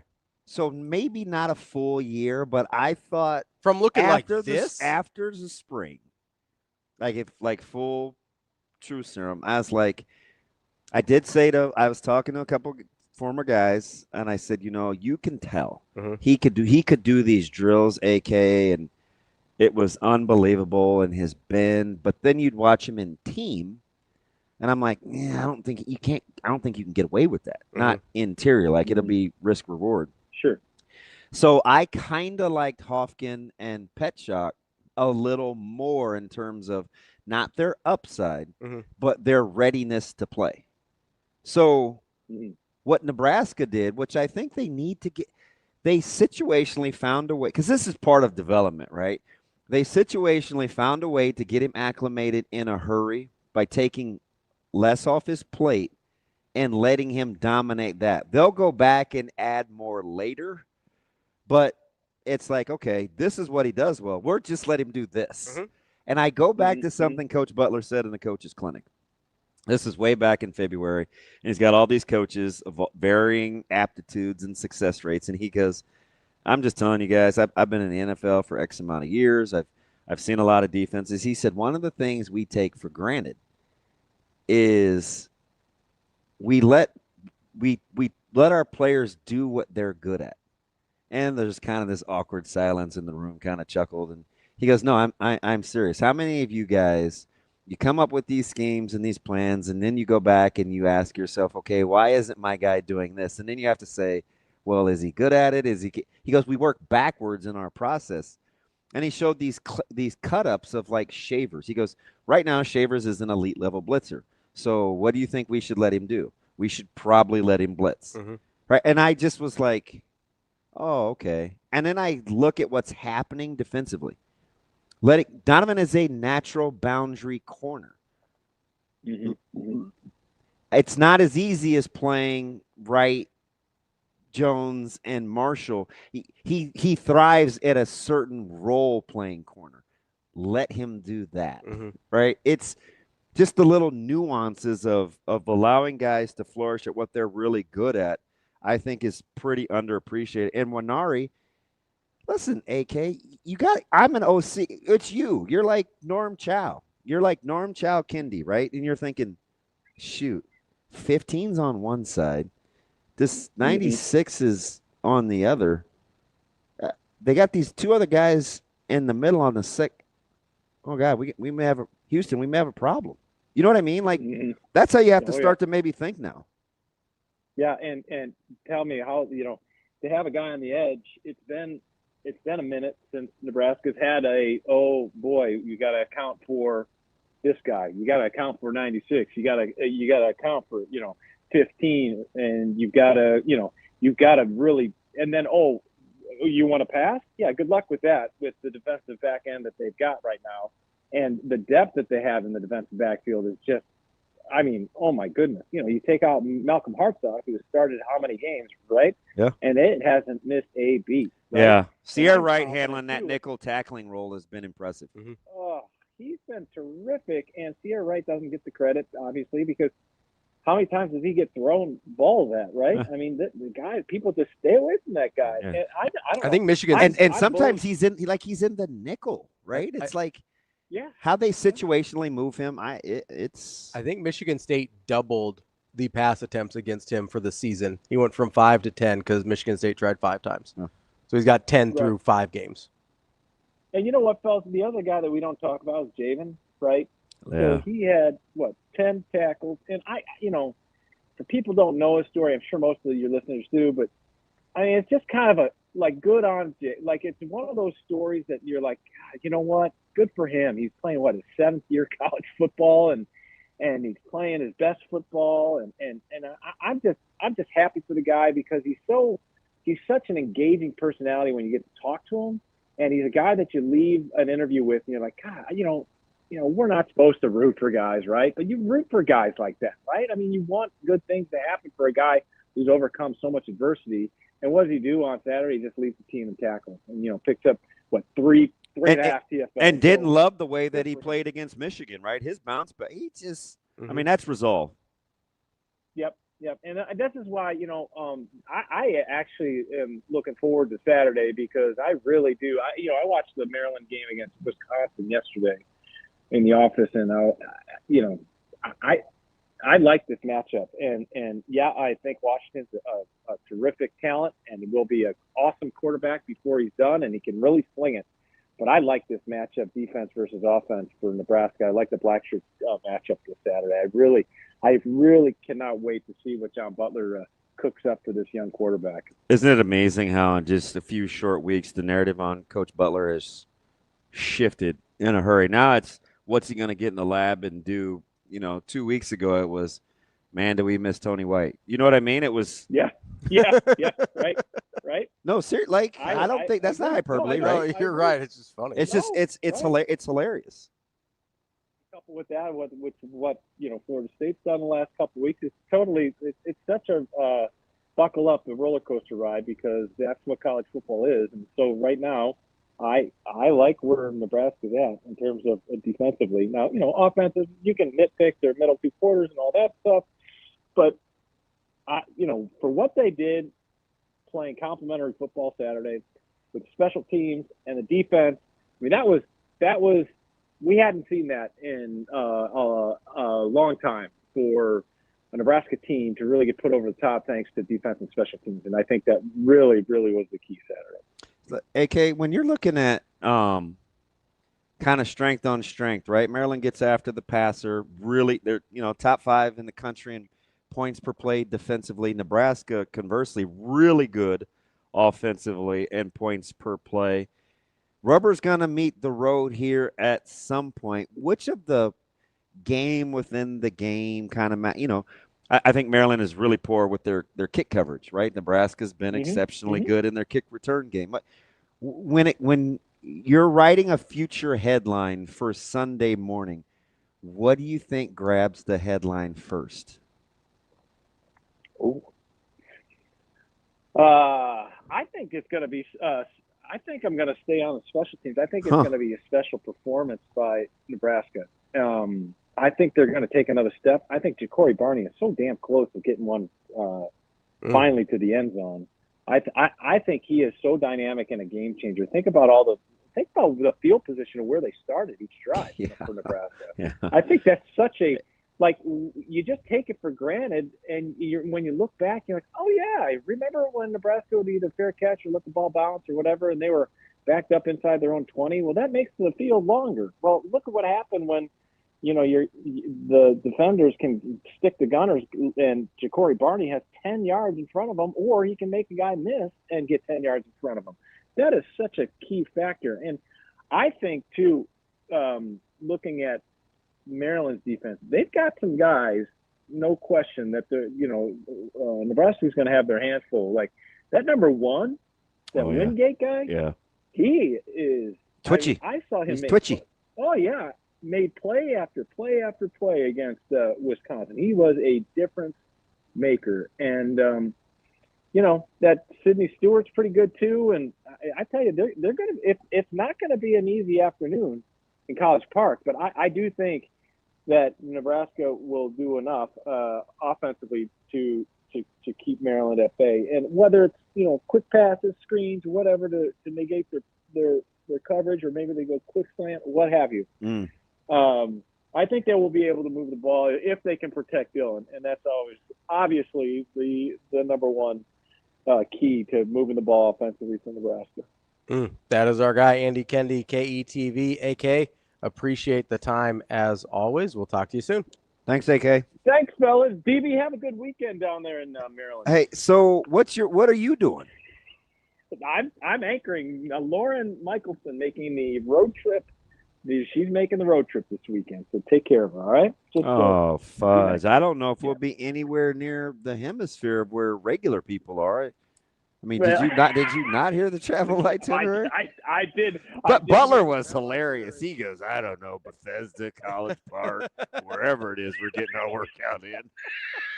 There's a lot of unknown cities around those parts, but for us people from the Midwest, it's like where's Waldo? And Coach Rule, he's got to love it. It's like, this is the schedule. I'll tell you where to be and what the times are on a need-to-know basis. I wonder what you're going to do all day Friday. That's what I want to know. Well, I'm gonna help get this thing off the rails with Ravi on Friday morning, so I'll work a normal day.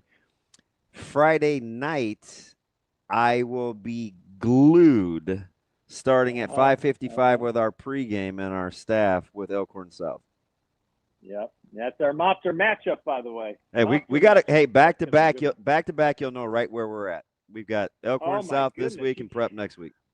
I saw that. I was like, holy cow, who did you tick off in the scheduling office? My goodness. Apparently the same people whoever made the Class B schedules. Yeah. Shout out Elkhorn North and that schedule. That district is ridiculous. Yes, it is. Yeah. We need to win, AK. I mean, that Central loss screwed us up for district play. I hear you.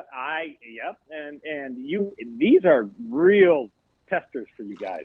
Because Elkhorn South, I mean, that Sutco kid is something else. Yeah. And Creighton Prep showed me something last week. Holy cow, did they take it to Central? Yeah. So a lot of people think he's the best back in the state, and we've got a guy on pace for 2K, so something's got to give. Exactly. What a great matchup that's going to be Friday night. That's going to be sensational. So. Thanks, AK. All right, AK. We'll talk to you later, buddy. All right. Thanks, fellas. Take care. Bye. That's Andy Kendi from KTV.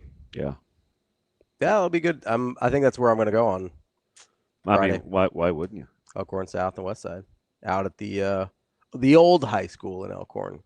The old high school. That'll be the second time I've been there this year. I was there for Elkhorn South Bellevue West. Yeah. Yeah. Oh yeah. I was getting your play-by-play. That was sensational. I was giving you a little scouting report. I like it. I need to see Sutco again. It'll only be the second time I've seen you guys this year. Yeah. We have yet to really. I think we'll see how. You think you guys have played your an A game yet? No. Yeah, I didn't think so. Oh, we'll see. I mean, maybe Central was a wake-up call. Yeah. Yeah. Let's hope so. You had one of those in North Platte a few years back. Yeah, it was. Yeah. I'm not trying to pour salt or anything here. Did I hear right? That was the first home loss in 2018. Yeah. That's crazy. It might have been 16. Was it 18? I don't know. I just heard somebody saying it on the way out. Yeah. I don't know if that's right or not. That much is true. That's crazy. I mean, you have to go on a pretty good run though for in a streak like that to end. You got to show up. Yeah. Every week. One team did, and the other one didn't. Yeah, we'll see what happens. I think it'll be a good game. It's like I said last week. I mean, for as much flack as that staff takes at Central sometimes, give them their credit for when they beat us. Yeah, they were dialed. They were dialed and played their ass off. I would go out and see my Miller North Mustangs again, but Kearney's a trip I'm not making. So Kearney? That's a tough one too. It's only 240. I know, but Elkhorn's like 10. Good point. And Kearney's pretty good. Kearney's salty. That could be a tough one. Yeah, that could be a tough one. That's for goddamn sure. Got to go see what my guy Isaiah Traylor does out there. Yeah, you're all in. Dude, he's pretty good. I need you to watch that tape for me. I got you. We'll see what happens. We're going to talk to Mitch Sherman coming up next year from The Athletic on Hurrdat Sports Live. It is tough. Ironically enough, the last time I experienced that was 2013 at Maryland. Hadn't been through a two-quarter stretch like that. That was tough. You know, there is a lot that went into it. I can give you a bunch of excuses, but at the end of the day, it's about just executing, and you know, we didn't do that. You know, every play that we called, and you know, there's an explanation for what went wrong on every play. You know, and whether it was one guy or whether it was a bad call or, somebody got whipped or somebody busted an assignment or whatever it was, you can pinpoint what went wrong on every single play, and so that's our job as coaches. But it was challenging. We just had so much momentum, and that first drive, we 3-and-outed them, and first drive was a outstanding drive. We actually converted three third downs on that drive. They gave us credit for 2 because we took the penalty, but Luke had got the first down on that, so we converted 3 first downs and then punched it in. When we're in the low red zone.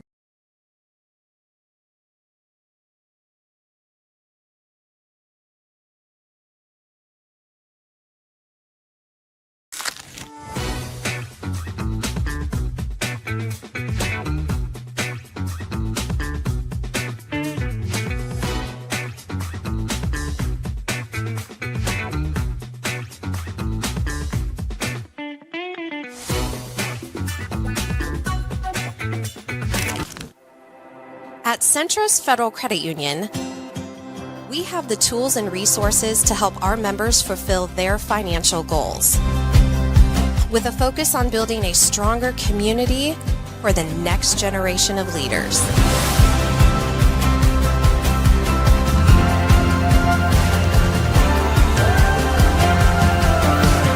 Centros Federal Credit Union. We are where you are.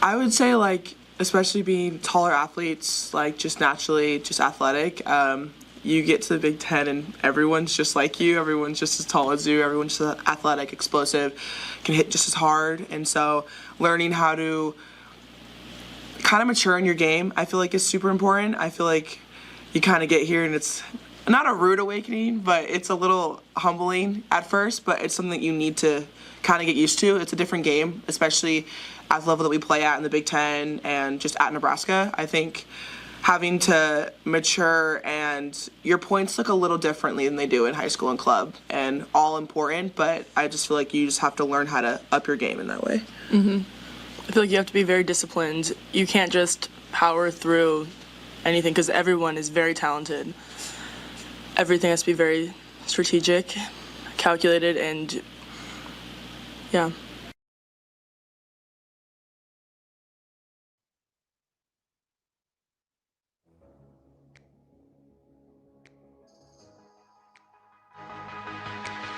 Welcome to Hurrdat Sports Live.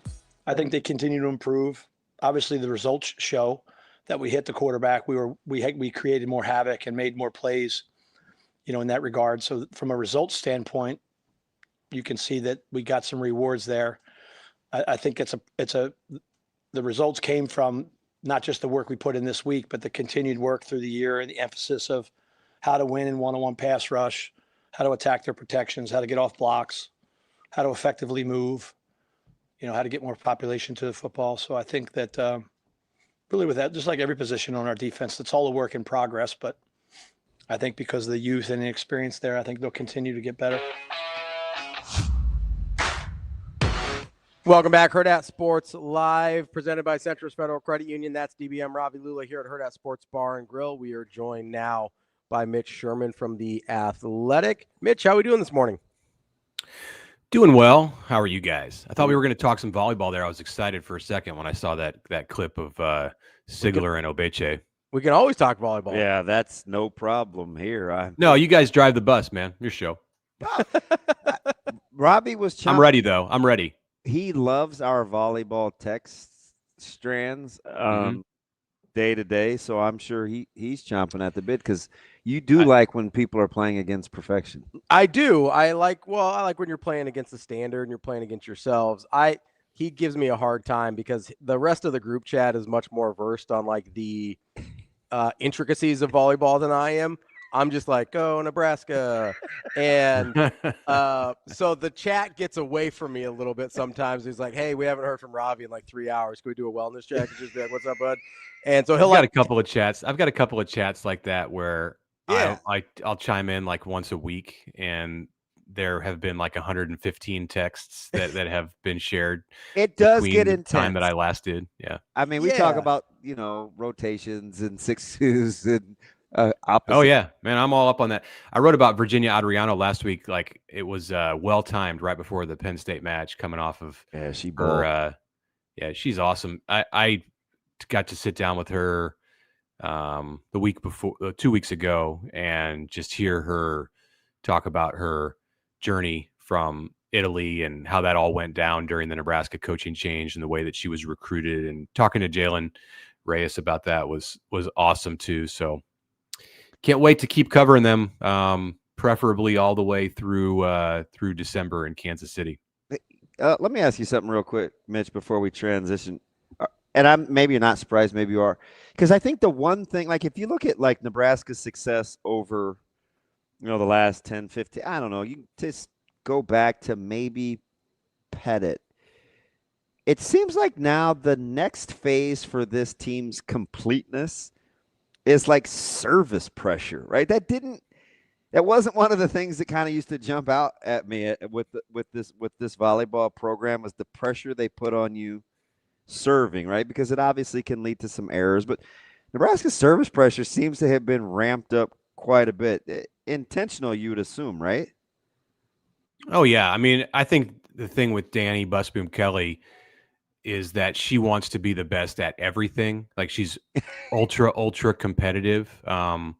Cook is just a great coach, and he wants to win, and was going to do it his way. Whereas Danny wants to dominate, I think. And not that John didn't, but like, it's just they're absolutely different in a lot of the ways they go about things. So yeah, she's going to try to be the best team in the country at every position on the court and in every aspect of the game. And you see the offense this year is putting up numbers that are significantly better in some ways than what we've had in most of the recent years under Cook, even when they were competing for national championships, which was basically every season. She has a system that is more aggressive and more outside the box at times, and she's way more loose with subs, which I think has a ton of great benefits. But yeah, the serving thing, I heard somebody ask a question at a press conference to Danny last week, I believe it was,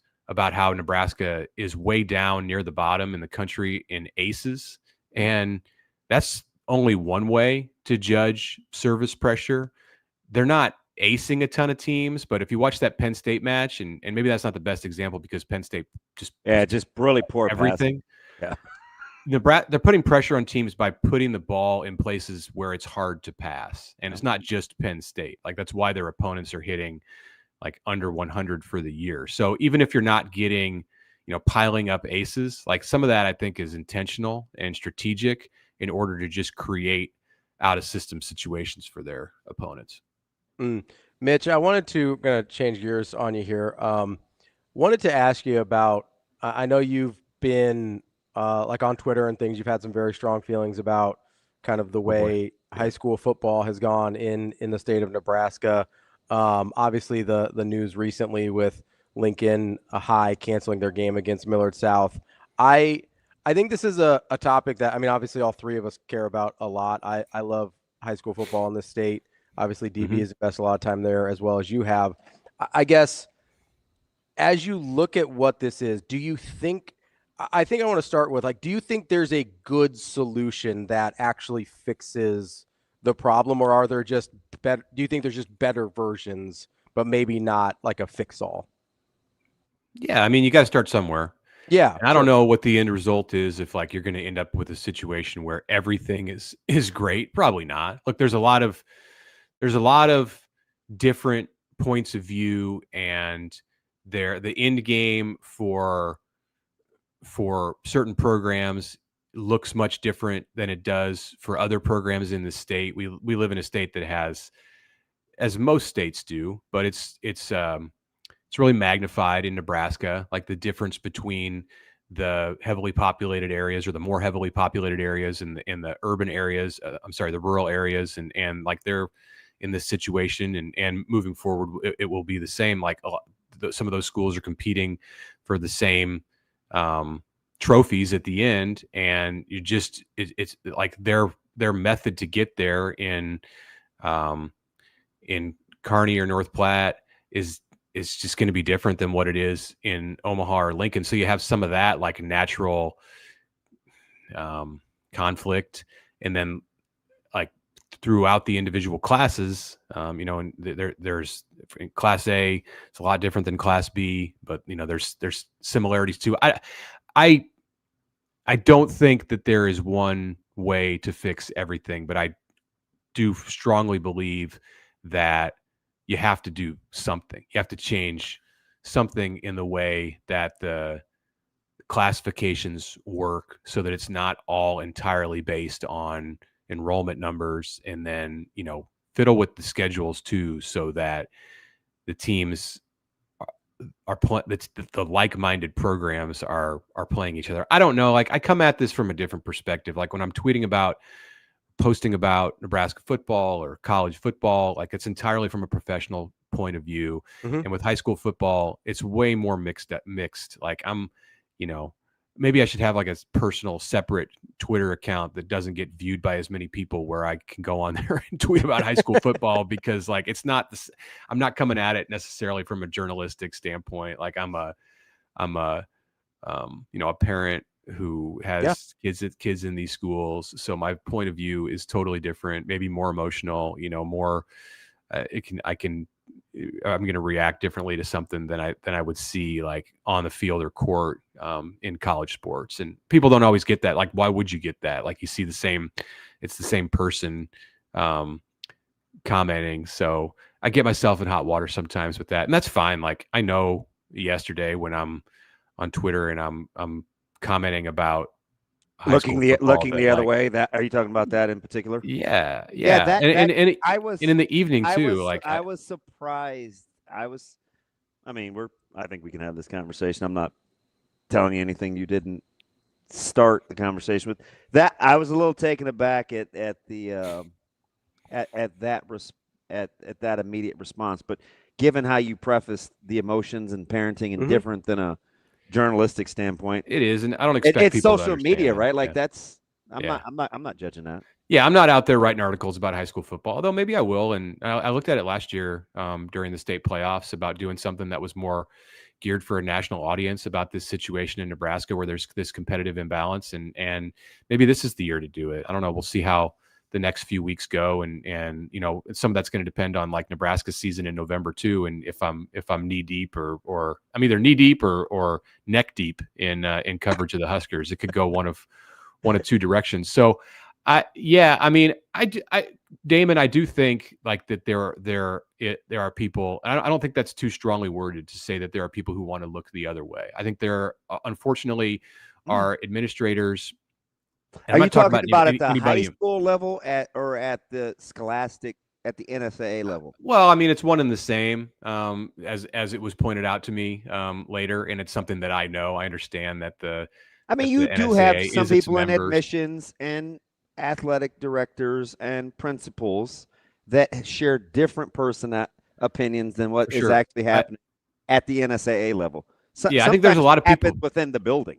I think there's a lot of people who see the problem with competitive imbalance and want to do whatever is necessary to fix it. And then I think there are others in administrative positions throughout the state who just want it to stay the same, because they have been they've been in their positions for a long time, and the thought of changing anything is just not where they want to go. Like, and that exists in all forms of business and in life. People are resistant to change. And when you get into to high school football and high school athletics and scholastic endeavors in this state, I think that tends to, like, the times have changed. The world that we live in high school sports and in amateur sports or whatever it is, it has changed. And I think it requires people to be open-minded to change, and changing the way that we go about structuring the system in which it all comes together. And I wish that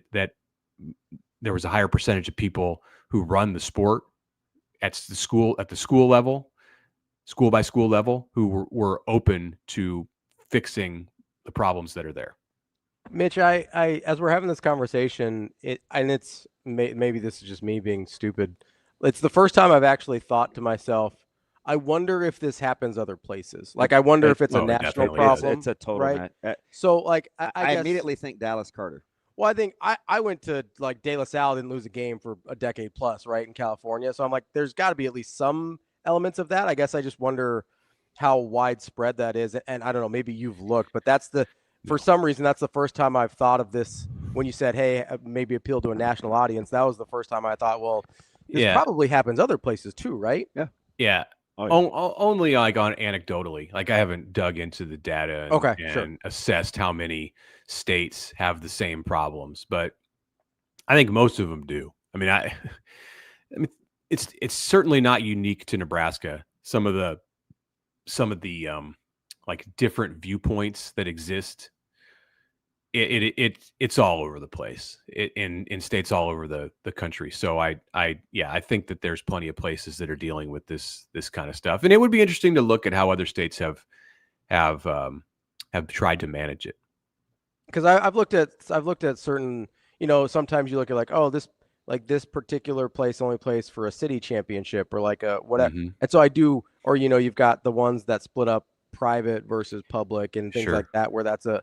But I did think I don't know, part of me thought it might be a little unique to Nebraska for a couple of reasons. One, the talent distribution. It seems like some other like if you're in Texas, you're going to have a handful of schools that have a ton of Division I talent, right? Or if you're in California, Florida. Whereas Nebraska, that's not always the case. It's a little easier to congregate most of the talent sort of in one place, which I think would make it a particular imbalance. And then also just sort of the population structure of Nebraska is a little bit unique as well. So there was a part of me that I guess did think maybe this is a pretty uniquely Nebraska issue. Yeah. I mean, there's things about Nebraska, like what you mentioned, that are unique, but I don't think the problem with the competitive imbalance is unique. I think that other states are going through the same stuff. Mitch, let me transition. We've got you for a little less than half the time now. Let me ask you about your perception versus reality. Has it changed? Different? We've gotten into this little deal about ranking coordinators and kind of where they are. And we understand that the season is still relatively early, just five games in here. But as they get ready to go to College Park, the outcomes versus the expectations from a coordinator standpoint, where do they sit for you? Well, it's a good question. Thank you. It's kind of a week by week thing.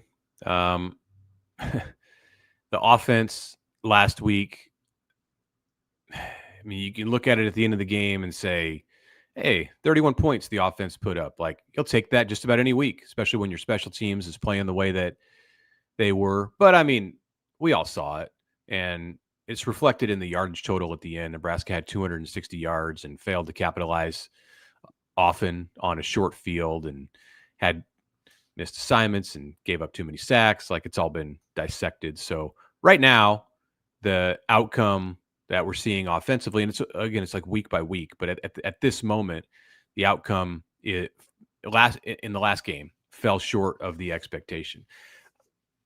And then you can look at what we've seen with the defense and examine the Cincinnati game and the Michigan game and say the outcome fell short of the expectation on how Nebraska would do defending the run.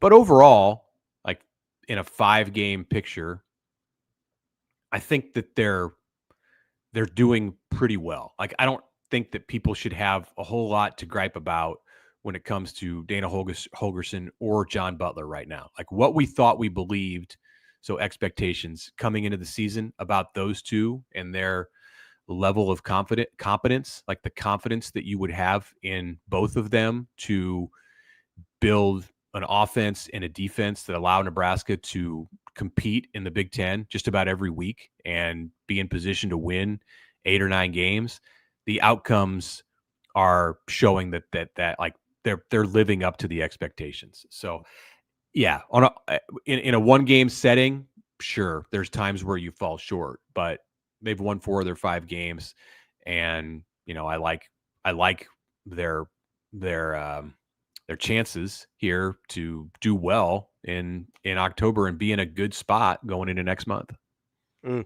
Mitch, as you kind of look through Michigan State, Maryland, Minnesota, and then Northwestern, do you think Michigan State is the best team of that group? I don't. No.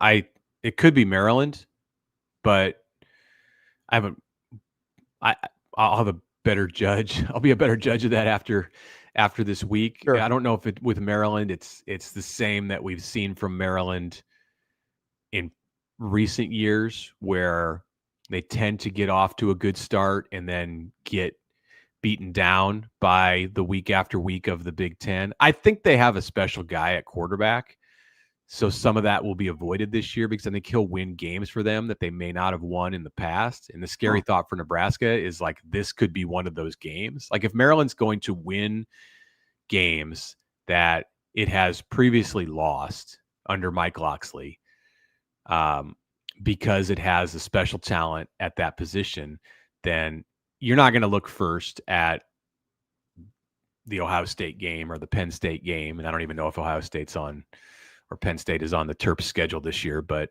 it's that level of competition that like the game is probably still going to fall into the category that it always does. This is one where you might say, hey, that we can catch that game. And it may have been an L in previous years. So I'm on probably like a path to say that of the 4 teams Nebraska plays in October, that Maryland has a chance to be the best one. But we're just one game into. I'm just one game into seeing those 4 teams. So I don't think I know it's not Northwestern, and I really don't think it's Minnesota. Like I don't think this is like vintage PJ Fleck Minnesota. They may have a great second half and end up being the best of the 4. That's a possibility. But right now, I think I'd maybe lean Maryland. It's fascinating because so all I have to go. Well, I'm not going to get into like the tape of Maryland because there's some pros and cons, and I don't know if I share the same sentiment about Washington as a quarterback right now as everybody else. Which is neither here nor there for the sake of this question. But do you look at all Nebraska being a 10, 11-point favorite over Michigan State at home versus being a 7-point favorite now versus Maryland on the road? Are there any correlations you're willing to make there about perception as it relates to home and away of these 2 teams? Yeah, so I suppose that says that the odds makers believe Nebraska, there's a similar gap between Nebraska and Maryland that there is between Nebraska and Michigan State. Because you could make the case that the number says they think Michigan State is maybe better. Okay, right? I'm usually thinking like 3 points, 3 to 4 points for the home field. So it's about, I don't know. I would say I would say they're viewed about even by Vegas based on the number. Okay. Yeah, and I don't even know necessarily.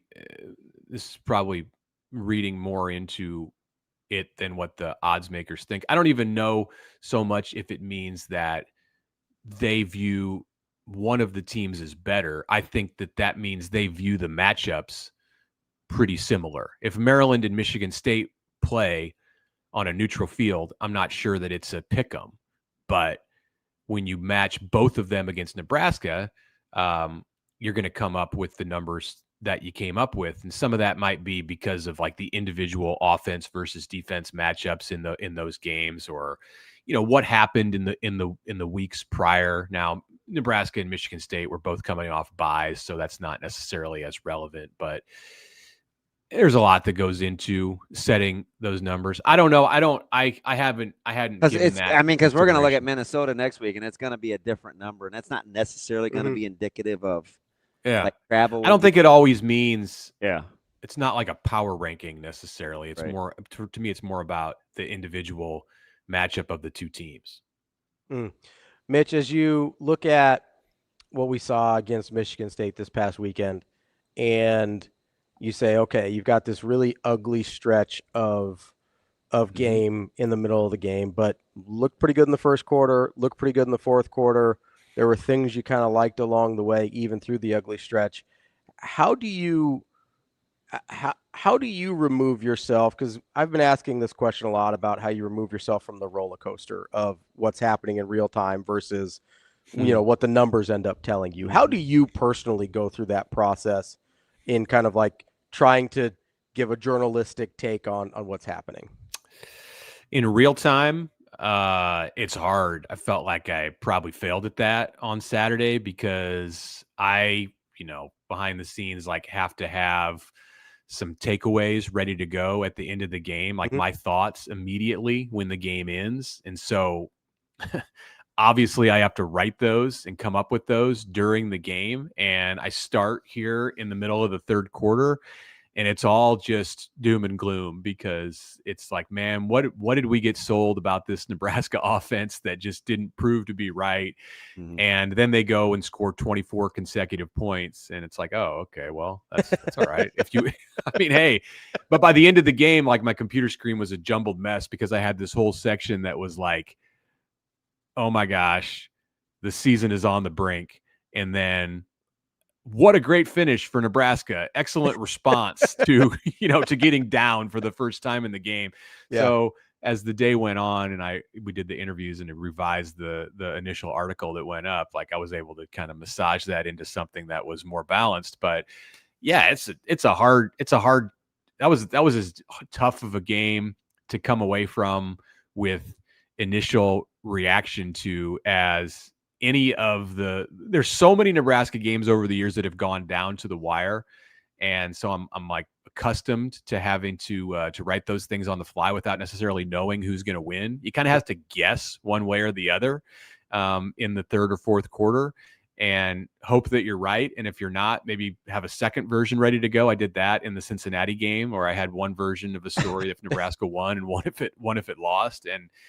And yeah, I in with like removing myself from that moment and looking at it 3, 4, 5 days later, it's all very good. Like what Nebraska did and how it responded to a situation that, as Dana Holgorsen said yesterday, was dire.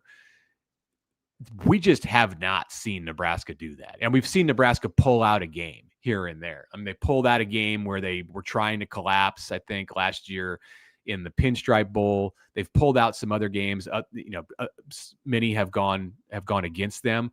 But to respond as resoundingly as they did, here's the thing. When the stuff was going wrong for Nebraska, but they didn't let their mistakes like compound into a big deficit. And then when things turned and they started to go right for Nebraska, like starting with the pass to Ja'Cory Barney for 45 yards, they did compound those things that were going right into points, into 24 points. So that's outstanding. I mean, that's what you want. That's like what we've been talking about for a long time. The place that you wanted Nebraska to get to, where it played well in the margins and won the areas of the game that Nebraska has failed to win for a long time, like penalties, special teams, turnovers. So they did all of that stuff right, and that's why they were still there, down just 7 points at the end of the third quarter after that really dark stretch of offensive play. Mitch, let me ask you something, because you're the very first person I asked this question to, because it's kind of on a philosophical level. This is, I don't know, February or maybe early March. House settlement was kind of it was thinking around scholarship numbers. We were going back and forth, grandfathered in. And I asked you, I said, at some point, when or do you think we'll look back at this time in terms of how Troy Dannon and Coach Rule navigated the choppy waters without really complaining, right? Will it take us? Will it have to be a record? Will it have to be a win? Or can we just appreciate navigating the college football landscape? Do you think any of that reveals itself in these stretches you're talking about, yet, like on Saturday, where they're struggling, they're left for dead, they haven't come through before, but this is a leadership from top to bottom down that doesn't complain. They just kind of stay in the moment. It's what's next. It's, hey, this is how it goes. They kind of have this is life philosophy. Yeah. You think that's it's got to be intentional, I know, but do you think it's permeating down to this football team where they just keeping on when they show up every week for 4 quarters? Sure. I do. I think that your leaders set a tone, and whether that is intentional or not, the players and the staff and all of the people who fall in line in a program, they pick up on the tone that's been set from the top. I don't necessarily believe that with Rule, I do think it's intentional, because I do think that he thinks about that stuff, and he considers his response to events that are happening in the offseason and how he makes decisions, whether it's in the transfer portal or with issues at large in college football. And he knows that his players are watching, and that they're going to take cues from him. Like that kind of stuff traces back through many coaching regimes at Nebraska. How a coach handles difficult moments or good moments, just any moment throughout the year, like it's reflected in the way that the team acts on a Saturday. So I think Rule is very, very much aware of that.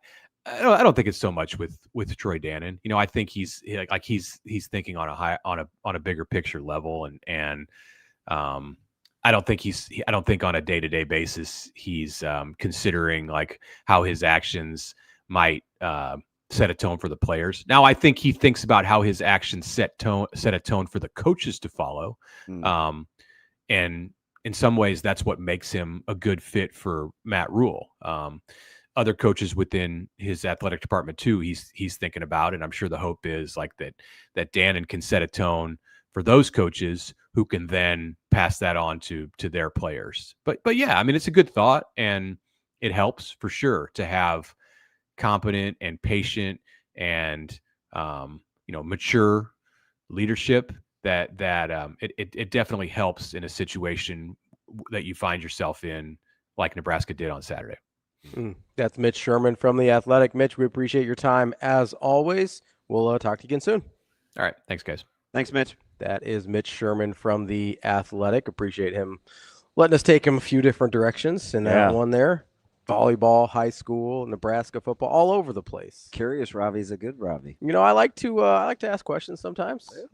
I think I see you working. The high school thing is fascinating. I'm sure we'll get to that more in a minute, but right now I got to remind you that it is Cybersecurity Awareness Month. That means you got to make sure to check out Centris's Member Protection Center, where they post information about the latest fraud and scams to try and make sure you're educated and to help you protect your information and your accounts. Learn more on their website, centrisfcu.org, federally insured by NCUA. We will be back with more Hurrdat Sports Live coming up next. Well, we usually prep the second opponent first, and then we go to the first opponent. So we've been, really looking at Purdue these last 2 days. So I don't know a ton about Washington except for some transfers and some players that I recruited in high school that ended up going to Washington. So can't really speak a lot about them. I know more about Purdue at this point. You want to tell us? No, just Purdue's playing great. The Kenna Woolard, their outside, was just the National Player of the Week, which is a really prestigious award. And they have the lefty from Nebraska, who's having a nice year. They're just really good. I think a lot of people thought they'd be down with the loss of Eva and Chloe, and then they graduated some of their main players, but they look really good, and they've got great chemistry, at least on film. So that will be a huge challenge for us, especially going there and playing in their gym.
You're listening to Hurrdat Sports Live.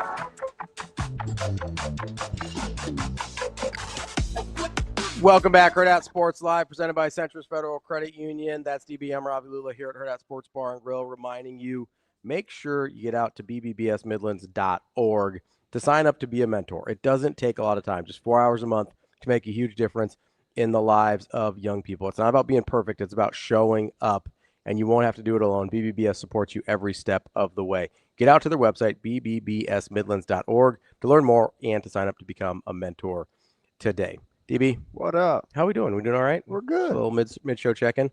Yeah. We're going to talk to Mac here in a little bit. Yeah, I can't wait. About he's one of your faves. Yes, he is. Yes, he is. That's how you became a private school guy. Yeah, well. Yeah, I wouldn't go that far. Oh, okay. Sorry. I'm a Creighton guy. Oh, okay. Okay. Yeah. I thought maybe since it was a Jesuit institution, maybe you went all private school on me. It's specific to Creighton. I haven't seen your I Love Public School shirt recently that you used to wear. No, I thought it might be today. No, this is Vogler. Yeah, we got our guy Les out there. Yeah, taking care of us, always taking good care of us. Oh man, he's exceptional. We love Les, terrific guy. Very much so. Big fan. Yeah. How? Listen, we don't have to get into the whole high school thing because we only have a few minutes here before we talk to Mac. I do find the whole thing very interesting because it does seem like we go through this every few years.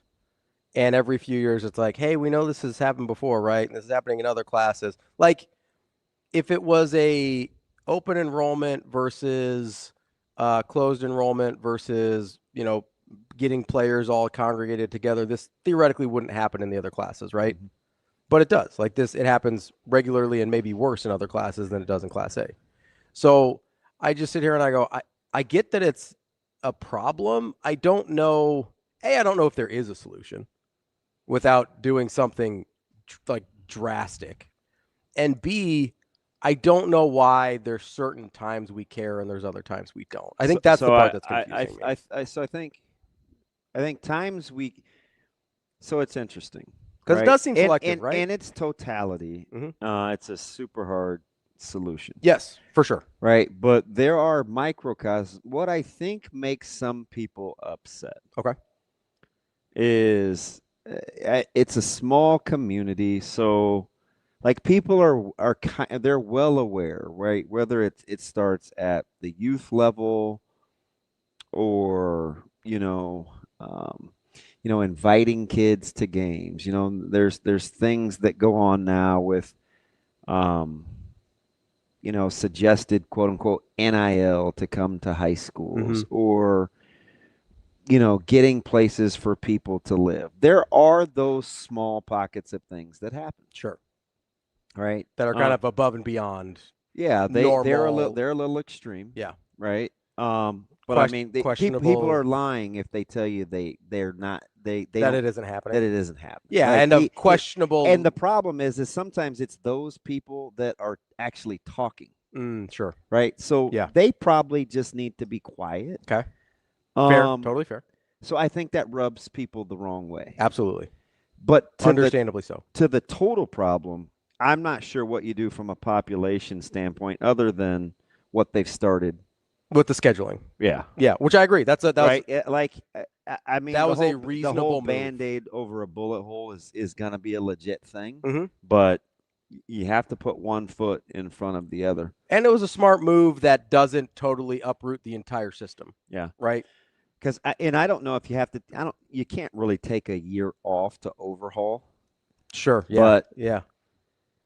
And I mean, if you're going to do it on the fly, I think good first step. It's a good first step. Yeah. I mean, it's definitely a complicated issue, and I do think there's things like you talked about where people are kind of pushing that envelope into a place where you're of questionable legality. Yes. Where they're playing in the gray areas, where I do think that is what makes people mad quite a bit. But I mean, that's really why I think sometimes people care. I mean, we've seen it in wrestling, we've seen it in softball, we've seen it in football, I mean, I agree. We've seen it in baseball. When somebody feels like you're cheating, they get mad. Yeah, which I get. Yeah, I totally get. I think that has a lot to do with it. I think what makes me mad a little bit is like, hey, like 99% 9% of the schools here have open enrollment. Like, why do you have to don't cheat? It's not well. You know what I mean? Like you can do almost whatever you want within the bounds of the rules. Yeah. I mean that's the pushback on. You know what I mean? Select feeder programs that intentionally have feeder programs from all over the place, right? Whether it's public, private, whether those kids aren't or are in your district to specifically get them to go to your school. I don't have any. I mean, I think because of the open enrollment issue, it is pretty. I mean, 'cause where are you going to tell them to not do that, right? Right. Hey, you listen. I can know go to- you're this program, but leave the kids at St. Columba-Kill alone, right? Like you can't do that, right?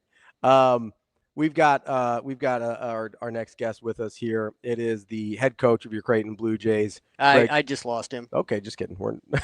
We'll get to him in just a second. Figure it out, Shane. Gee, Christmas. No, but I do think there's it's unique in Nebraska because the difference isn't between private and public the way it is some places, right? Yeah. If a kid's at a middle school and you want him to come to your school, that's cool, right? Yeah, I don't have any problems with no. that. But I mean, let's stay out of the hey, you can get paid this much, or Nebraska will do this. Let's not do that. Famously, NIL not legal in Nebraska. Let's not do that for high school kids. It is legal for college kids. We're going to talk to Creighton coach who's got a very efficient setup. Creighton coach Greg McDermott here. Coach, thanks for joining us this morning. You bet, guys. Always a pleasure. Coach, how we doing? How are things, man? You're getting ready to ramp it up, but I feel like this is the least amount of time I've talked to you in between your downtime. How have you been? Everything's good. Just trying to learn the names of my team, man. New guys you and me both, Coach. But it is. I don't know. There's obviously I've been a Creighton fan for I'm going back to like the Ryan Sears days, and it is kind of always a little exciting when you get I think I'm sure it's a headache for you, but as a fan, it's nice. It's fun to get a new roster, and there's an excitement there of, oh, I'd like to see this guy play a little, and even guys that played last year, right? Like, oh, I wonder what Jackson McAndrew looks like this year, right?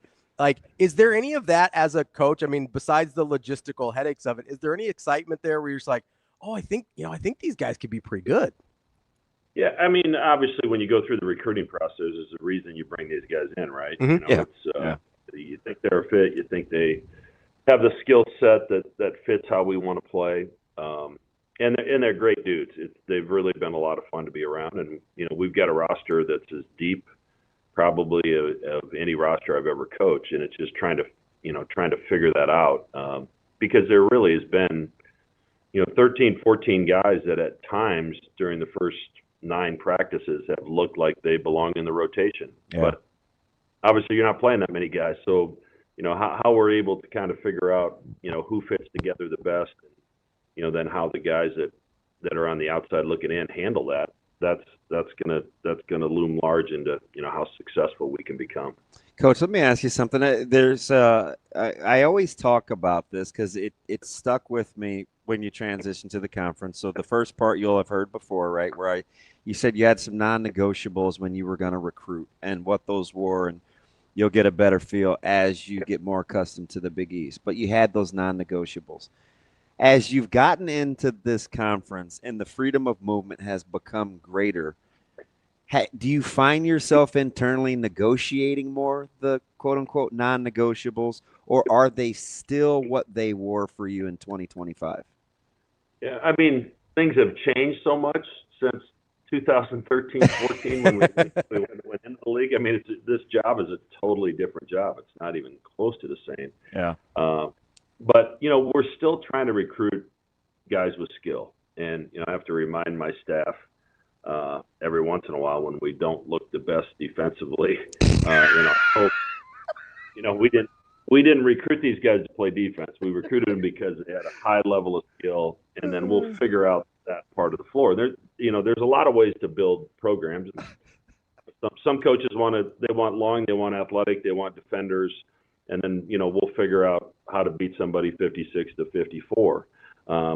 We've chosen the skill route, guys that can handle it, pass it, shoot it, have a high basketball IQ, and then we figure out the defense later. And, Kalkbrenner was a cheat code for that because he allowed us to do things different really anybody in the country because of how we were able to use him. And now we're back to, we have really good frontline players, but their skill set is not the same defensively as Ryan Kalkbrenner. So, we have to kind of reinvent ourselves on that end of the floor. Coach, as somebody who does not enjoy a 56-54 basketball game, I want to thank you for choosing the route that you did. But I did want to talk about defense here for a second. You brought up the cheat code that was Ryan Kalkbrenner, and I've heard a lot of Creighton fans kind of in my spheres talk about their concern for what the defense might look like. And I know that the last 4 years were really impressive with Ryan, or 5, I guess. But I think people maybe forget that Kalkbrenner was actually the departure from how you used to play defense, and at a certain point got pretty good at it. Is that sort of what you keep in the back of your mind when you're retooling how this team wants to play defensively? Some would argue that we didn't play defense before Kalkbrenner, and they have. I knew that was coming. They have a relatively good argument. I remember telling Huss when he was here, when we had some of those, the conference championship team, was really elite offensively, but we weren't great defensively. And I just tell Huss, who was coordinating the offense, we got to score 85. I'm just telling you that. So, figure it out. So, we might be back to that a little. I think what we do have, though, is, we have versatility across our lineup. Yeah. With some size and some. That's length. A lot of length.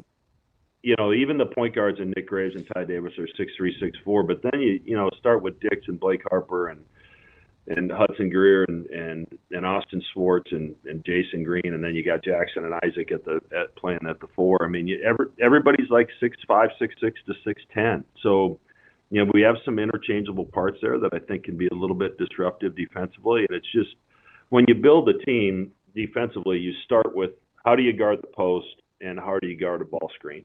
What's the strengths of your big guys to be able to do that? And because Owen Freeman has been out really since he's arrived, we've had to really throw a lot of stuff at the wall and teach the rest of the roster a lot of different things until we can get him in the lineup and figure out what fits him the best. And I'm hopeful that, maybe this week he gets a little bit of 5-on-5 time, and we can ease him into it and, have him ready hopefully by November 1st. Coach, this is interesting. I argue, I know you'll find this surprising. I argue with Ravi quite a bit over his particular fancies when it comes to basketball. He is notoriously a hater of small point guards. You have flourished with some undersized point guards for a long time. What in the world? To heck with ball screen and how you're going to defend it. How are you going to play with size in the backcourt? Yeah, that's gonna be interesting because what we started with oftentimes last year defensively is what's the best place to put Steven, because we had to have him on the floor, so we couldn't put him in a situation where he was going to be in foul trouble. There was never a question of him competing and fighting and trying to do everything he could to survive, but his size was obviously a problem at times. So we kind of started our plan with where do we best put him, where we don't get him switched onto somebody that's too physical, has to have too much size. And this year we can throw a lot of that out the window, and we can switch some stuff if we need to in situations like that. But you're right, we've had some good ones. Maurice Watson was great. Yeah. Chapman was great. Zagorowski was great. Zagorowski was 6'3". Zagorowski allegedly he's like 6'1.5". The roster said 6'3", DB. Yeah. Well, the roster lied a little bit on his. Let's go. Well, I know it lied on Ashworth too, because I looked that guy in the eye, and I am not 6 foot tall.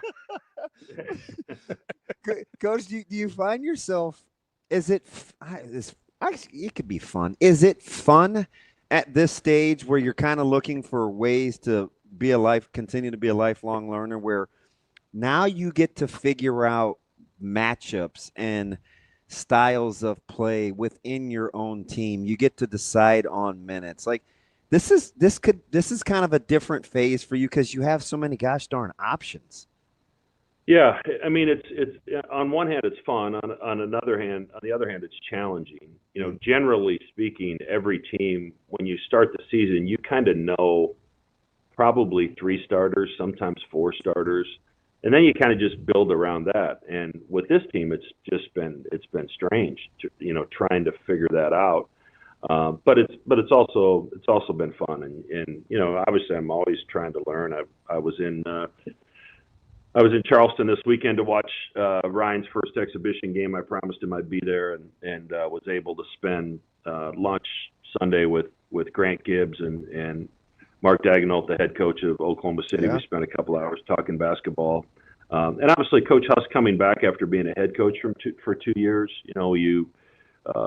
He puts his own spin on things and things that he's learned from the people that he's worked for, and then developed his own philosophy. So he's brought some great ideas back that, as a guy that's been doing it 36, 37 years, sometimes you do it because it's the way you've always done it. And that doesn't necessarily mean there's not a better way to do it. So, learning from other people and trying to figure out better ways to reach these guys and help them reach their potential is something I really enjoy doing. Yeah, if there's anybody that knows anything about playing 10 guys in a rotation, even at the NBA level, look no further than OKC. Coach, let me ask you, how much of waiting on Owen Freeman's health and kind of what he's capable of doing will allow you to discern how you want to play, not just offensively, but defensively with him? Yeah, and defensively is probably the key. Is what's the best, what's his strength in that regard. He's had a history of foul trouble a little bit, so missing camp and missing most of the summer. He doesn't get that repetition that we work so hard on to try to keep. Yeah, because you guys don't foul. Yeah, and hopefully we don't this year either. But, at least you got all those guys in case you do. Yeah, the problem is in the past, if somebody beat you off the dribble, you just kind of got out of the way and let Kalkbrenner handle it, and we don't really have that right now. So, but I think Owen's skill set offensively is different than Ryan's as well. I just think he operates in the mid post. He can catch it in the high post and make plays off the dribble. He's good with his back to the basket. He really passes the basketball. So I think there's things that he's going to bring to our offense in particular that's going to be really different than what we've seen in the past. Coach, Freeman probably one of the better, like, pure or true fives offensively that you've had at Creighton, at least. Is that an exaggeration? Yeah. I think in terms of catching it, 15 feet and in and finding a way to get it in the basket, he's certainly, one of the best. I think the combination of high post, mid post, low post, I think he's as skilled as anyone we had. We've had some good ones down there, Echenike and, Jeff Grosel scored on the block, and certainly, Kalk was able to get big baskets for us. But I think the offensive versatility of Owen, and like I said, he hasn't really practiced yet, so I'm going off what I've watched on film for the most part, but I'm really excited about, I think, what he can bring to our team. Yeah, he got injured, but there was a stretch there too where Crumple was really good as well. Martin had a good game or a good career here, and he's having a great professional career. He actually, he played in the World Championships next to Luka on that team here a couple months ago. So, I think Kerem Conan has some of. You got a heck of a track record, man. Well, let's be honest. I'm just thinking out the best. We forget about Crumple, and I love Crumple, but he's just rattling them all. And let's be honest, the best low post scorer grew up in your house. I mean, like, if we're being real here. Well, that's quite a compliment. I appreciate you saying that about me. I mean, hey, those UNI days speak for themselves, Well, now wait a minute. Will you be dunking this year, Coach? No, I stopped that at 50. Right around my 50th birthday is when Coach Vanderloo blew his Achilles, basically walking across the gym. So I decided, that's not going to happen. I've proven my point. I did it till I was 50, and I'm going to shut it down. So we blinked a little bit, and we took a few things for granted with the run that UConn went on, no matter how you guys treated them in conference. But you look up, and much like we talk with the Big Ten and football, the coaching prowess in the conference, it is elite, right? You're constantly in the discussion for Coach of the Year. You obviously have, some national championship winning coaches in the conference. How does that draw with your competitive ire, knowing that it is an elite level conference when it comes to guys patrolling the bench as well? Yeah, I mean, you have to be ready, and if you have a weakness, they are going to expose it. It's just the bottom line. So you better figure out how you're going to counter that when they figure that out. But right on down the line, from Coach Pitino to Hurley to Cooley, and Kim's doing a great job at Providence. Chris Holtman is back in the league, and Thad Mott has been in Final Fours, and now the young Richard Pitino now has had a great run at New Mexico, and Minnesota probably wishes they had him back now because he was doing okay there. So just across the board, there's really good coaching in this conference, and it makes the preparation fun. You really have to get outside of the box with some of your thinking, and I think the league, especially at the top, will be loaded again this year. And but we also lost a lot of really good players, and a lot of teams are like us where they have 7, 8 new guys, and you're trying to figure out how they best fit together. And it's different than it used to be. You used to have 9, 10 guys back, and they'd help the 3 or 4 new guys kind of get through it. And now we've got 6 or 7 guys back trying to help 9 guys figure out what the culture is and what the expectations are, and answer their questions the best they can. All right, Coach. This is DB's fault because he brought it up. It always is. I'm not a huge fan of Dan Hurley up in UConn. But if you tell me he's more likable in like real life than he comes across, I'll believe you. He's a great guy off the floor. There we go. You would both enjoy having a conversation. I enjoy him. Ravi hates me for it. I've sat behind the bench too many times. I'm having a hard time, Mac. Like I'm having a hard time. I just do my best. I think he wants to hate me, and I just kill him with kindness. Let's go. So I have a little bit of fun with him, and obviously we added a little fuel to the fire with the end of the Big East Conference, their Big East tournament game last year with Jemiah's dunk at the end. That like that rivalry needed any fuel thrown on it. Right. It made it interesting, that's for sure. I think that's my. I probably am not going to be in any Bill Murray movies. That's right. It give you more time to work on that lob wedge. You'll be just fine. Yeah.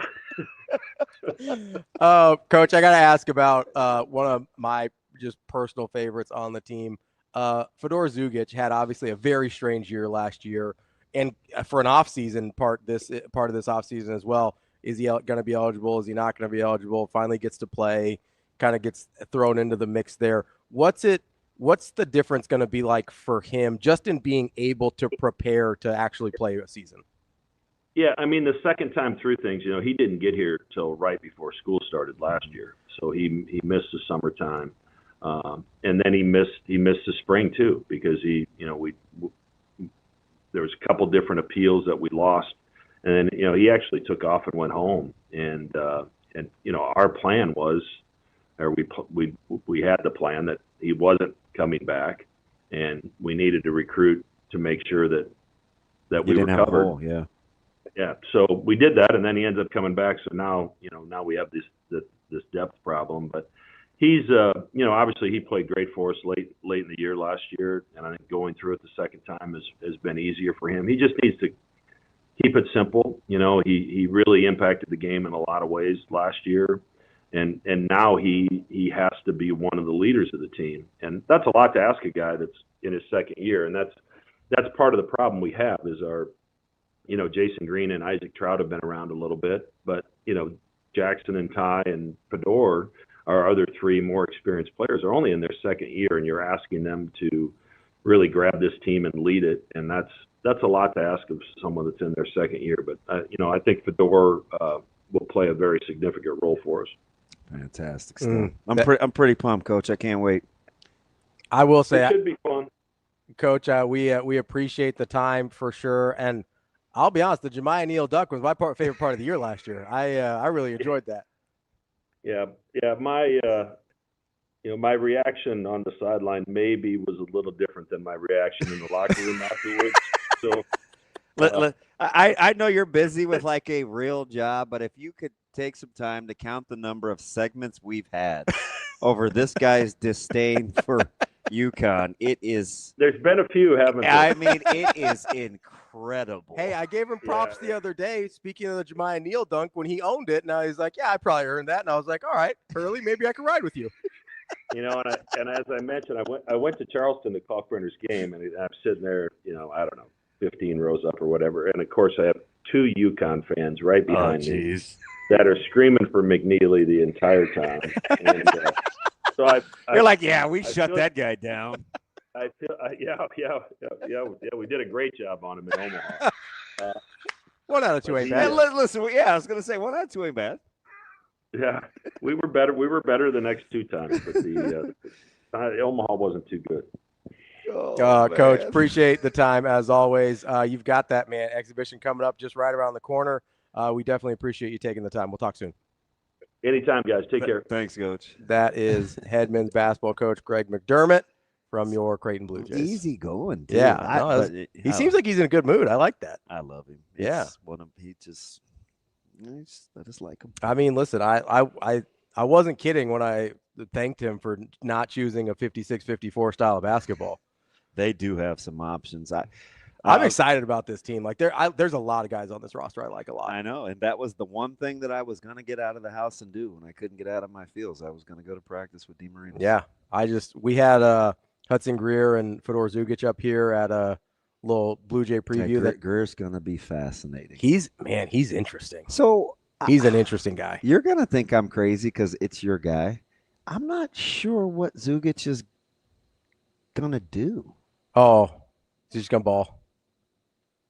I know what he's going to do. I'm going to be honest. I know what he's going to do. Okay. I'll put it. I'll put it out there. Yeah, go ahead. I think he ends up being basically your de facto point guard. Okay.